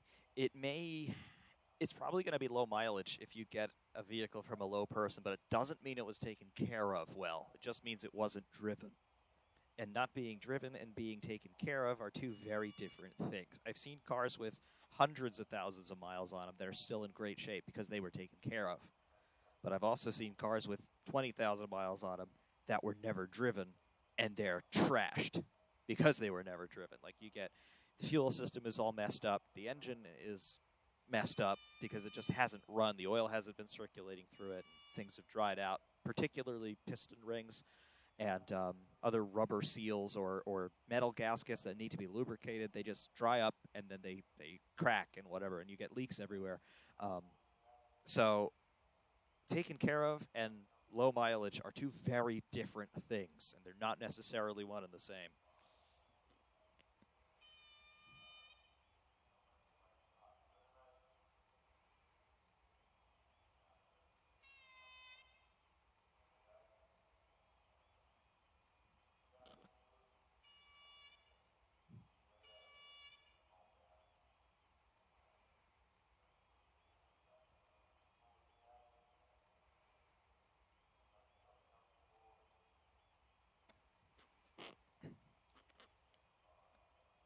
Oh, yeah. Yeah, at auction, they found cars from the 50s that had never been driven. And, yeah, the engines are trashed. Anything mechanical that needs to be lubricated or just generally needs to keep moving to stay in good working order, it'll be trashed. Fuel systems will be trashed. On the newer car, like some of the cars that are now beginning to become classics, like things from the 80s and 90s, if they've been trailer queens, they're also trash. And it's even worse because they'll have computer systems in them, which have probably not had voltage applied to them in 20 years. So what are they going to do when you fire them up? They might even have a Y2K problem in some cases if they have a time and date system in them. How do you fix that? And who will even know where to look for these kinds of things? Because the software that was used to program these things is long out of use, if it even exists anymore in some places. So I really worry about cars that are becoming classics now, like anybody who has a Jaguar XJ220 that's just been in storage since they bought it, or a McLaren F1 who just bought it and put it in storage forever. If they haven't been run, what condition are they really in? Okay, you might have a McLaren F1 that has no miles on it because it still has the plastic on it from McLaren. But is it even a usable car at this point, or is it just a museum piece? And you have it so you can say you have a never-driven McLaren F1. That really defeats the purpose to me.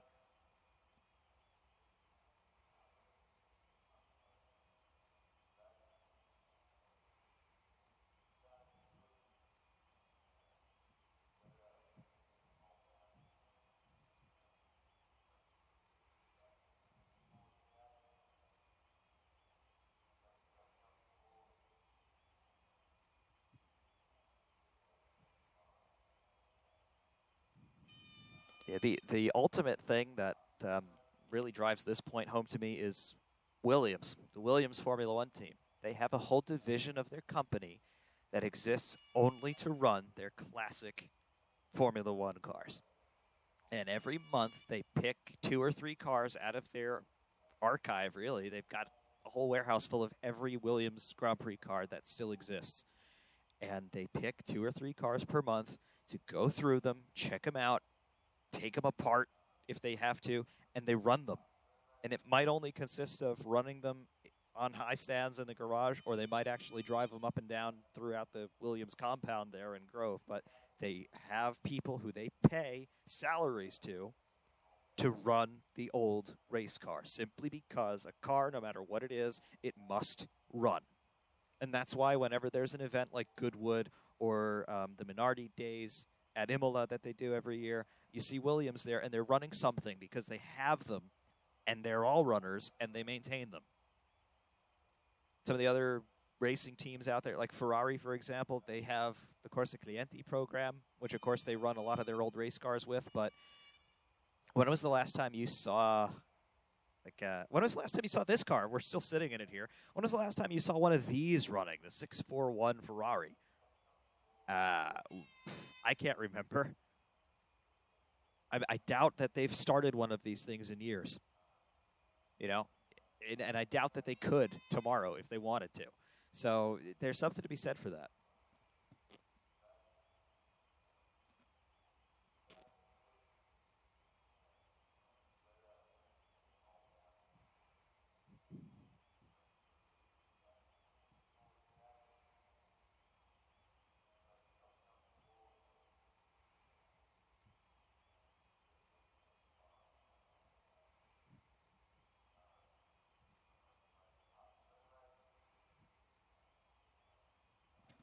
Yep, Williams. They have the whole heritage collection.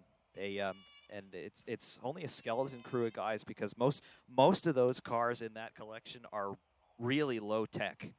So they don't have crazy computers. I mean, it was the 70s and 80s in Formula One where you had the divide between turbo and naturally aspirated power. Williams, for the most part, were a naturally aspirated team. Yeah, they had the Honda time in 86 through 88 where they were 87 really where they ran the Honda V6 same as McLaren ran, but they were more so a lower tech homegrown naturally aspirated team. They ran the Cosworth DFV for the longest time, so these cars could actually be run by basically anybody. They don't require the fancy tools. They certainly don't require the computer equipment, so it's really a question of pouring in some fuel and oil and just making sure you got no leaks and then turning the thing over. So they run, and it doesn't take a whole lot to maintain them, provided that you do maintain them. But they even run some of the newer classics. They run the FW14 every once in a while. They run the BMW V10 cars. I mean, they're still there, and they still run them because it's important to them.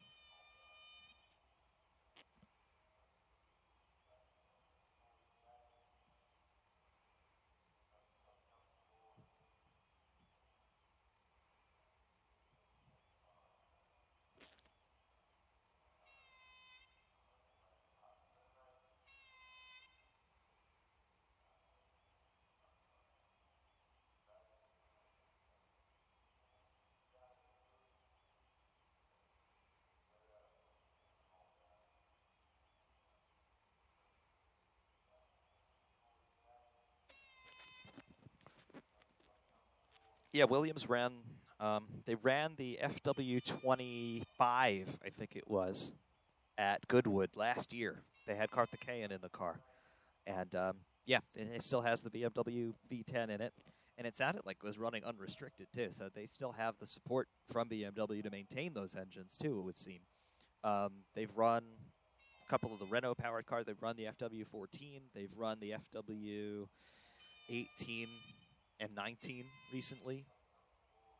I think they even had Damon Hill in the FW18 a couple of years ago, or maybe even last year. I know that they put him in his championship-winning car somewhat recently, so it still runs. They still have them. And even those aren't that complicated, really. I mean, they get a little bit more so with the semi-automatic gearbox. You need the computer in there to calibrate everything so the engine knows what the gearbox is doing and whatever, but it's still not that bad. Like, if you had the tools, you could probably still run one of those cars from your garage. I would say you could probably still run maybe up to like 04, 05. You could still run one of those Formula One cars, V10 cars, from your garage if you had all the tools. They're not that complicated. They're really not. The newer stuff, the hybrid stuff, no chance. But at the end of the day, it's still an engine and a gearbox. So whether it's a computer-actuated, hydraulically affected shift, or it's a lever, it's not that complicated, mechanically speaking. If something breaks, no, you're not fixing it. But in terms of just running it, it's not that complicated, really. The way that you see these cars racing with the 50 guys all around them just fettling the thing like crazy, that's because they're trying to extract every last possible bit of performance that's theoretically possible. They're trying to get that out of the car every single time. But just to make the thing work, it's not really that labor intensive.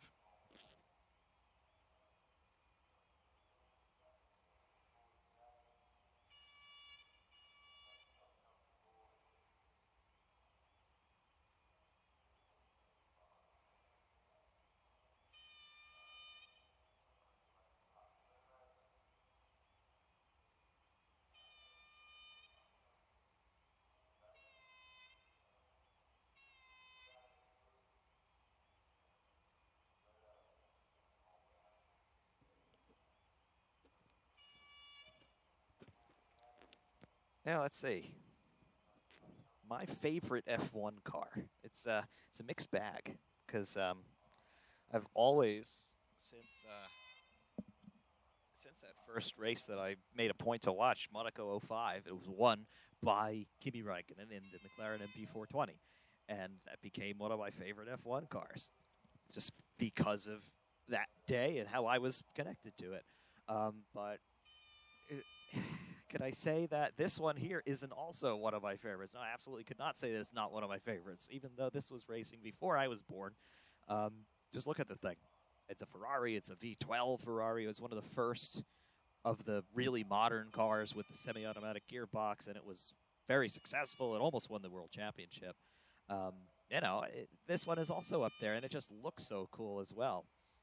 Definitely of a different age, but at the same time, it's still modern. It's very modern in terms of the technology that's on it.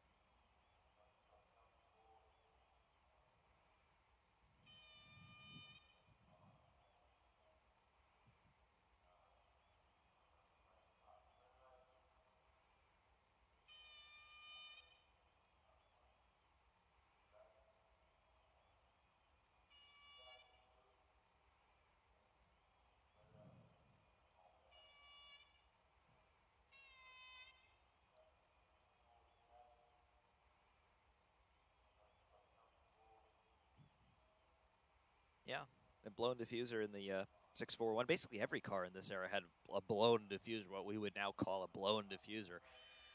It wasn't done really for the reasons that the blown diffuser came back in 2011 through 2013 to some degree. It was really done because that's just where the most logical place to put the exhaust was. You either put it down through the bottom of the floor or you shot it out the back here where you see this open space around the gearbox.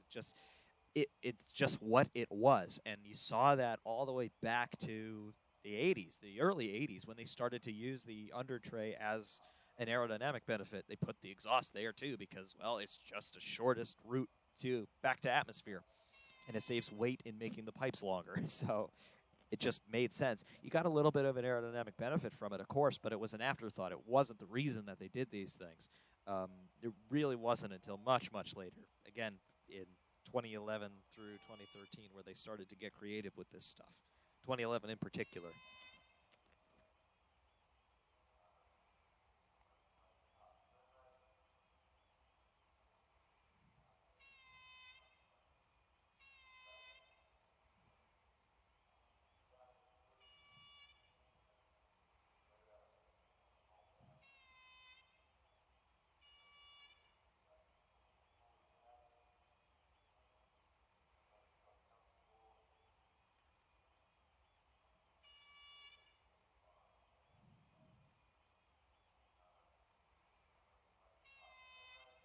Yeah, Benetton from 93 to 95. 93 they were still running the Camel Ziggurat livery, so mainly yellow and green. Then 94 they turned blue. 95 they were still blue. Well, hold on a second. 94 94 they were blue green. They were running Benetton colors, obviously. With the Mild 7 stuff. And they continued with the Mild 7 title sponsorship for 95. And I think they ran that up until the end of their tenure in F1. 2001 was the last year for Benetton as Benetton.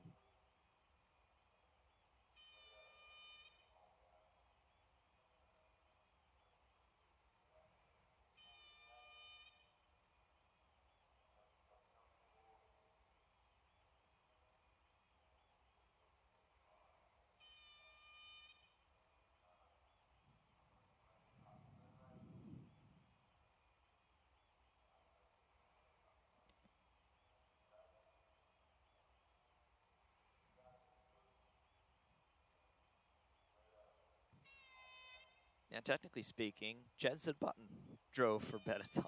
He came into F1 in 2000 with Williams.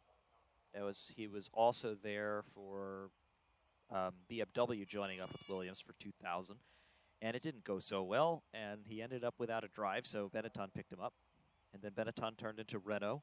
And, yeah, Renault turned into Well, first of all, Renault left entirely, technically, but they turned into Lotus. And then we had the other Lotus, which was not Lotus because Renault was Lotus. And then it turned back into Renault for 2016, was it? Yeah, I think. No, wait. Was it 2016 or 2017? I think it was 16.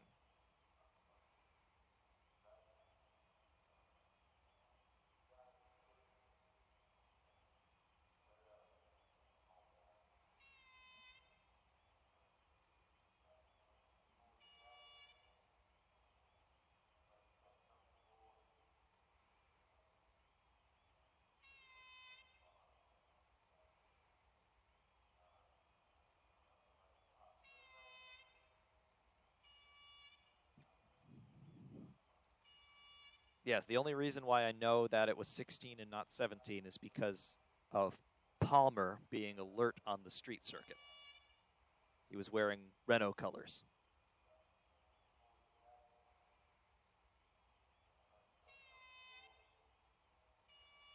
And Iona, I'm just reading your chat now. I know there's a bit of a delay here on the stream, but yes, that is why. That is why.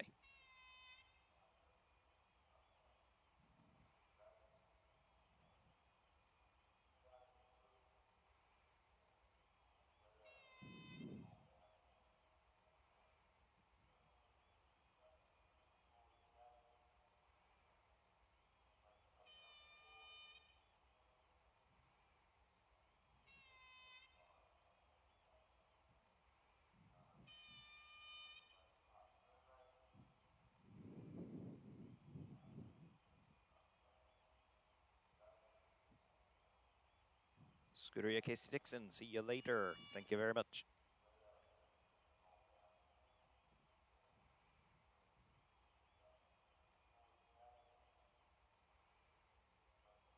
Yep, Alfa Romeo did run the Benetton colors for a while, definitely in the 80s. I remember that.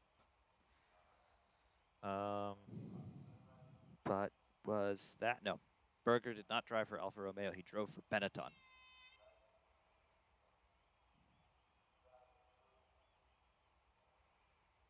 Because there's this great video from Adelaide in '86 with Berger driving the Benetton with the BMW engine, and it's belching fuel out the back, just raw, unburned fuel is getting thrown out the back because he's got the wastegates turned all the way down. The turbos are just throwing out power, and it's glorious.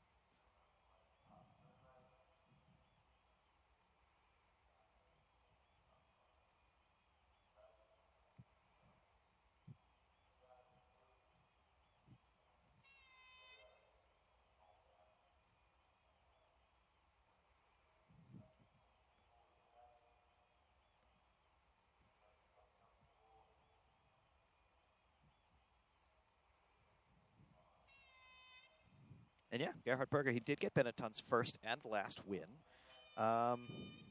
See here. He had a long career. He had a very long career and actually quite successful. He won. His first win was the 1986 Mexican Grand Prix.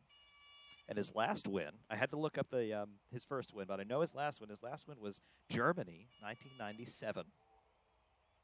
So he had a very long career. He was active from 1984 to 1997. He won his first race in '86. He won his last race in '97. So he had a very long career. He was winning for 11 years. Very cool. 210 races in his career, 385 points, which sounds a whole lot less impressive today than what it actually was back then because the point system now sucks. Yeah, 10 wins in his career. And he was really in the middle of all of F1's transformation in terms of going between what I guess we would now call the old days to becoming basically what it is today. And if you've never seen the 1997 German Grand Prix, you must watch it. It's a really cool race. And not so much because it was a great race, but just it's so cool to see Berger winning in a modern car, more or less. There's still a lot of commonalities between those cars and what we have today. And it's cool to see a name that we normally associate with yesteryear, Gerhard Berger, winning a race in a car that still looks more or less contemporary. It's cool. And personally speaking, he had a really rough time in '97. Of course, he was always thinking about retiring, but his father was killed, I think, in some sort of aircraft accident only a week or two before the German Grand Prix, and he won the race. So it was a really cool day for him.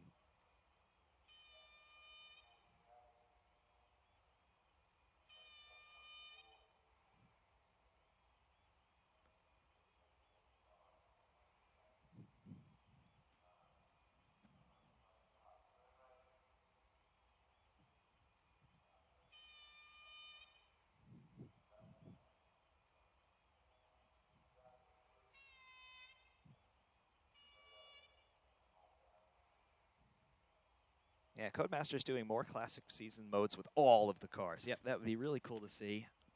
But yes, I would think licensing would be almost impossible to do with that because some of the teams just no longer exist.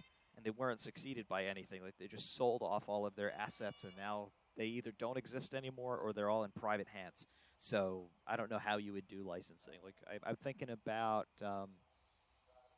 if you wanted to do 95 or 96, like, how would you get the 40 licensing? Like, who would you call to ask, can we put your car in a video game? I don't even know where you would begin, or who would you talk to get a Tolman or a Tyrrell or even a Minardi? Like, yeah, Red Bull bought Minardi, but do they own the rights to all of Minardi's cars? I don't know. Does Giancarlo Minardi still own that? It beats me.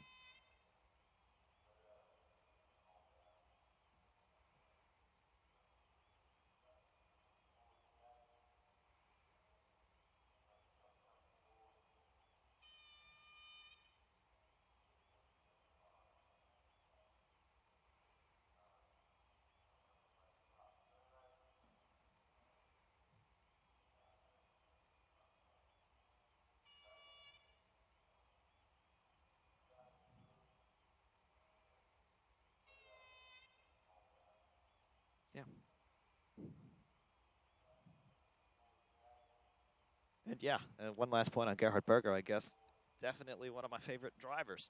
I'm not a big fan of drivers. That's the thing. I've always been much more of a fan of teams and just in general of the spectacle of Formula One. And that goes to all parts of that.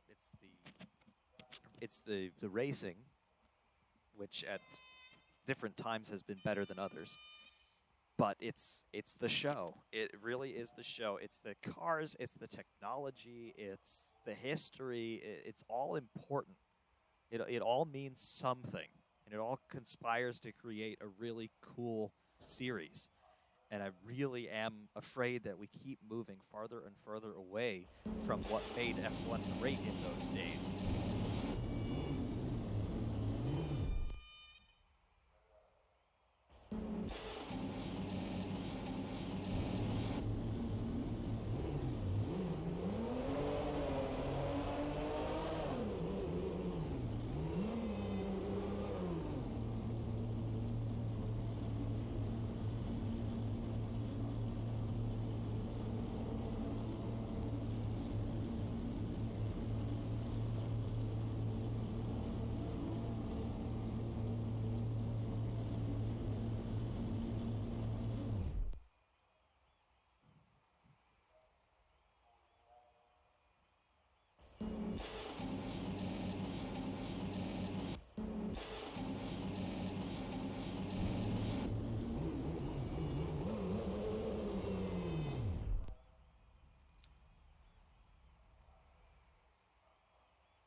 Make F1 great again. Yep, could definitely get behind that.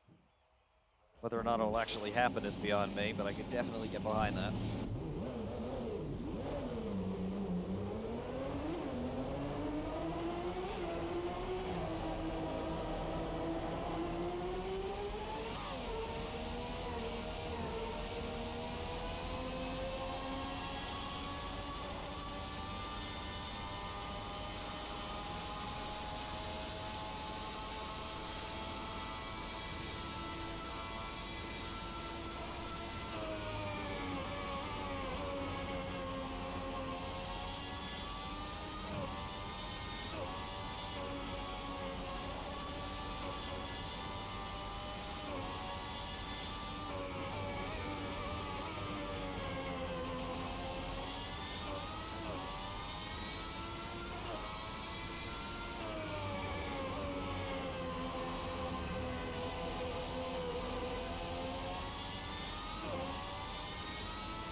Yeah, stick oil, 60 valve V12.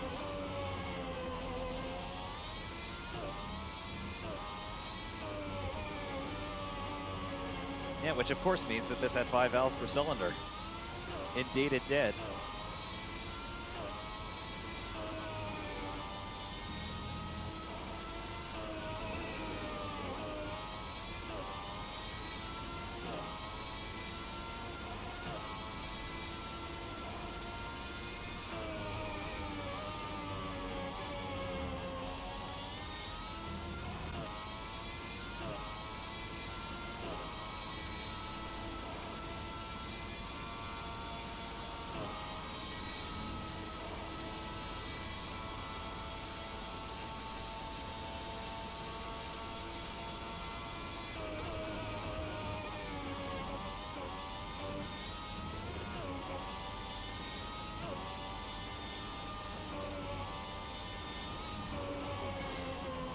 That's a little scary.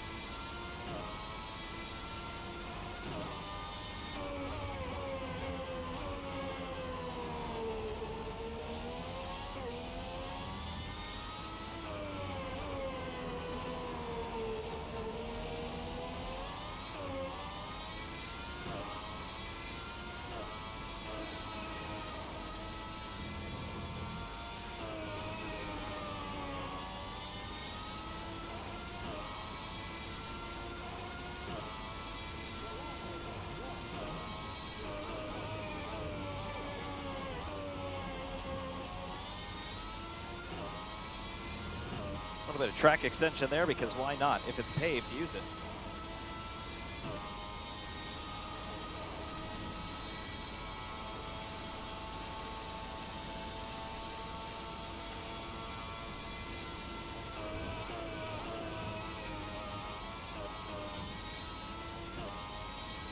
Might have just drifted it around the bus stop there.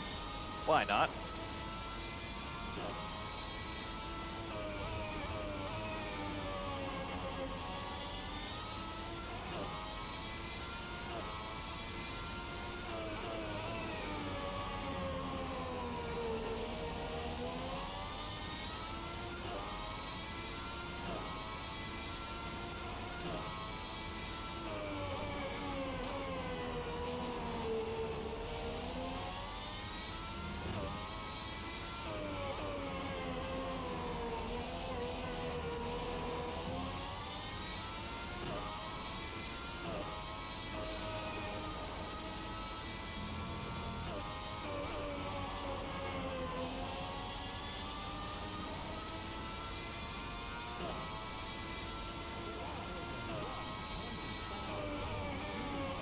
Who has the bigger stash? Is it Nigel Mansell or can't think of another? Oh, Graham Hill, but they were not contemporaries by any means.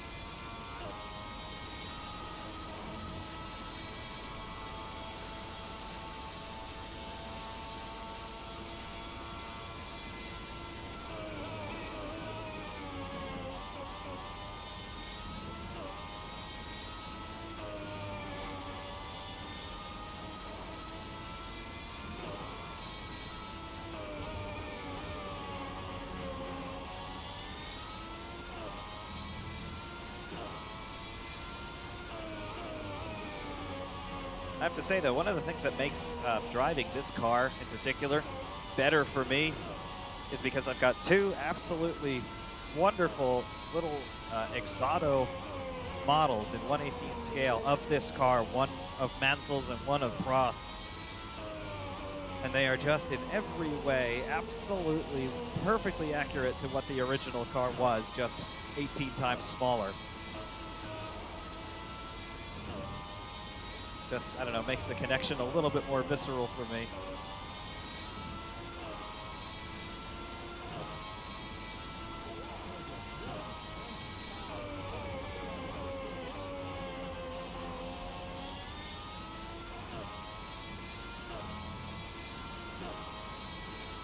brakes are a little cold. Ducting is a little bit too wide.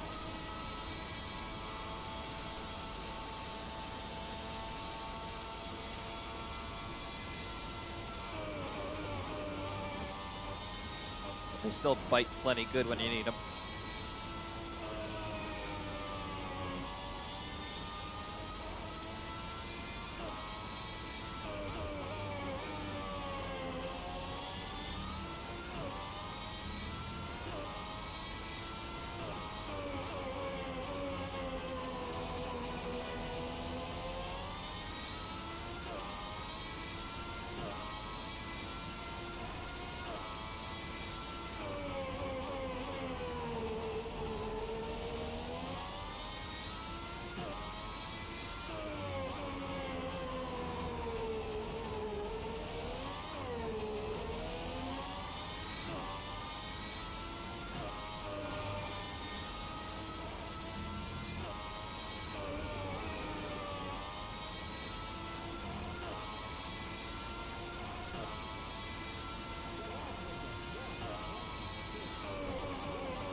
Gotta say though, it is a handful, but at the same time, it's so controllable. Doing pretty much exactly what I expect it to do, except for the odd time that it misses a gear like that.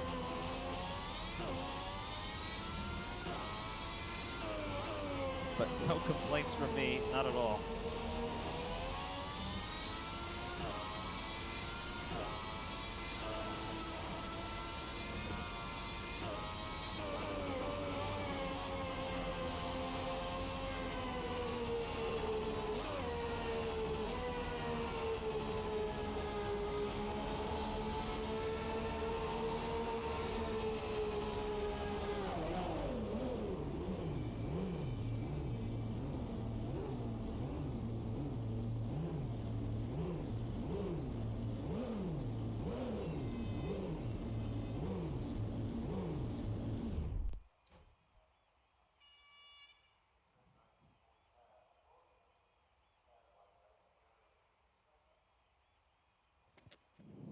Yes, Leo wings. Yep, I've got 2 Exotos of this car, the 641. And when I was trying to think, they came out in 2000. They were, let's see, I was 8 years old then, and I would have seen these probably around 2002, 2003. I remember seeing them on the Exoto website. And I just saw the price tag on them. They're $3,000 MSRP from new, 2003, 2002 or so. And there was no way at all that I was ever going to be able to afford one of them. And I never thought that I would have them. And if you look on the Exoto website, they're still listed as being $3,000 thereabout. So I just saw the pictures, and I knew that immediately they were going to be something really special, but I would probably never get one because they're just so expensive. But last year, searching on eBay, I found one. I found Prosts from a private seller in Pennsylvania, never on display, really looked like it had never even been touched. The guy had it, and I guess he either didn't want it or he didn't know what it was or whatever, so he sold the thing. And I got it, basically untouched. Original boxes, but the outer box, when you get an Exoto model, there's an outer box that's the shipping box, just to protect everything. Usually it's white, and it has their Grand Prix Classics logo on it, and that's it.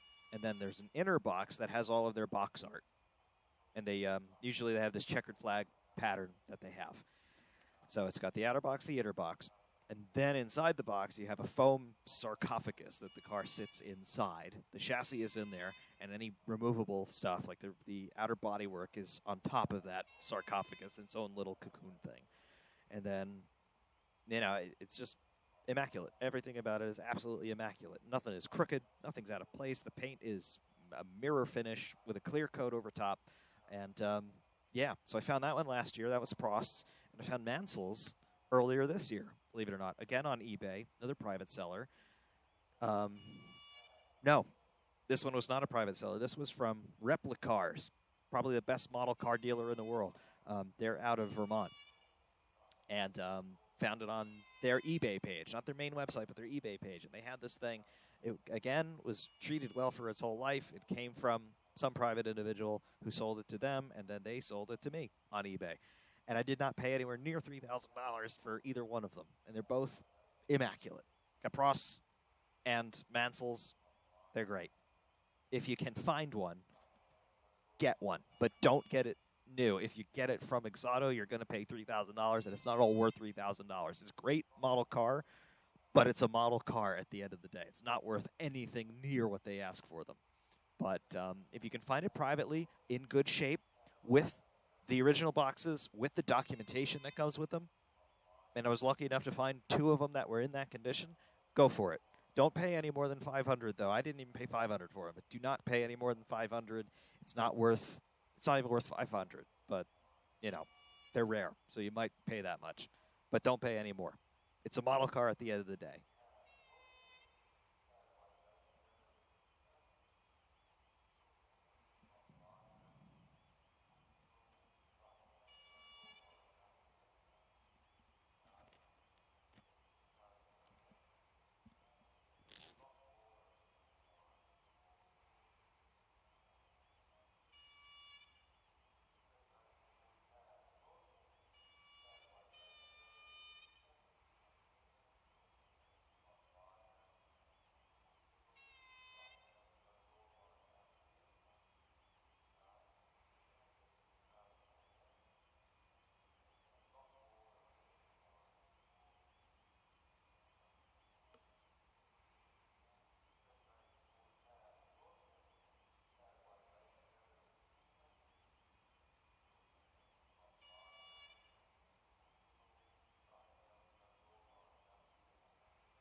So, yeah, it is, let's see, it's 1:30 in the morning. How about that, as I'm running over my pit guy in slow motion because the car has no parking brake, you see. So, yeah, but it's 1:30 in the morning, and I didn't intend for the stream to go this long, almost 4 hours, but, hey, we got talking about stuff. And what we did was we made the Marussia not suck as much. And we ended up in the 641 Ferrari, which doesn't suck at all. So I'd call that successful. We had a cameo in the MP413. That's cool. But, yes, it is time to end here because, well, it's 1:30 in the morning. Thankfully, I don't have anything to do tomorrow. But if I did, I'd be regretting it right now. But it's Sunday, and, yeah, and coronavirus means that I don't work on Monday either. So that's good. But, yes, and loose end there, Nick Libby, I'm talking about the Exodo 1/18th scale model of the Ferrari 641. This car that you see on screen right now. I've got 2 of these, and that's what Leo Wings was talking about, that he wants one. So, yeah, they're out there, and you can get them, but you might pay more than you want. But they're there. But anyway, yes, I am going to be saying good night to all of you, or good morning, good afternoon, whatever time it may be in your particular juncture of the world. Have a good one. And I will, of course, see you soon, and perhaps we will do another one of these sometime soon. We'll find out. And yes, Nick Libby, you found one. You found the Prost version for $600 on eBay. There are a few different versions of them that were made. There was the ones that I have that don't have the drivers in them. It's just the car. There were versions made of Mansell's and Prost's with driver figures. I believe both of them with the driver figures had the driver in a pose where he's taken a tear off of his visor. And I don't like that. I didn't want those specifically because when you have a driver in there, it takes away from being able to see some of the other details in the car. So I didn't want a driver in it at all. There was another version made with a computer monitor on top of the nose here, like right here where you see the windscreen come in. There's a version of it with a TV monitor on the nose there showing telemetry. I didn't want that one either because it just clutters the car so much, and it's not removable either. So that I didn't want that. And the final version, it's the rarest of all, was one, I believe it was Prost only, but it's not red. They did it in an aluminum finish, which isn't even realistic because this bodywork here is mostly carbon. So I have no idea why they did it in aluminum, but they did that. It's all silver, and it looks dramatic, but it's not a realistic model. It doesn't have sponsorship on it, really. It's just bare aluminum, which, again, isn't even realistic. The car never would have looked like that. So I didn't want that one either. So if you can find them, there are a few different versions that you'll find. They're all expensive.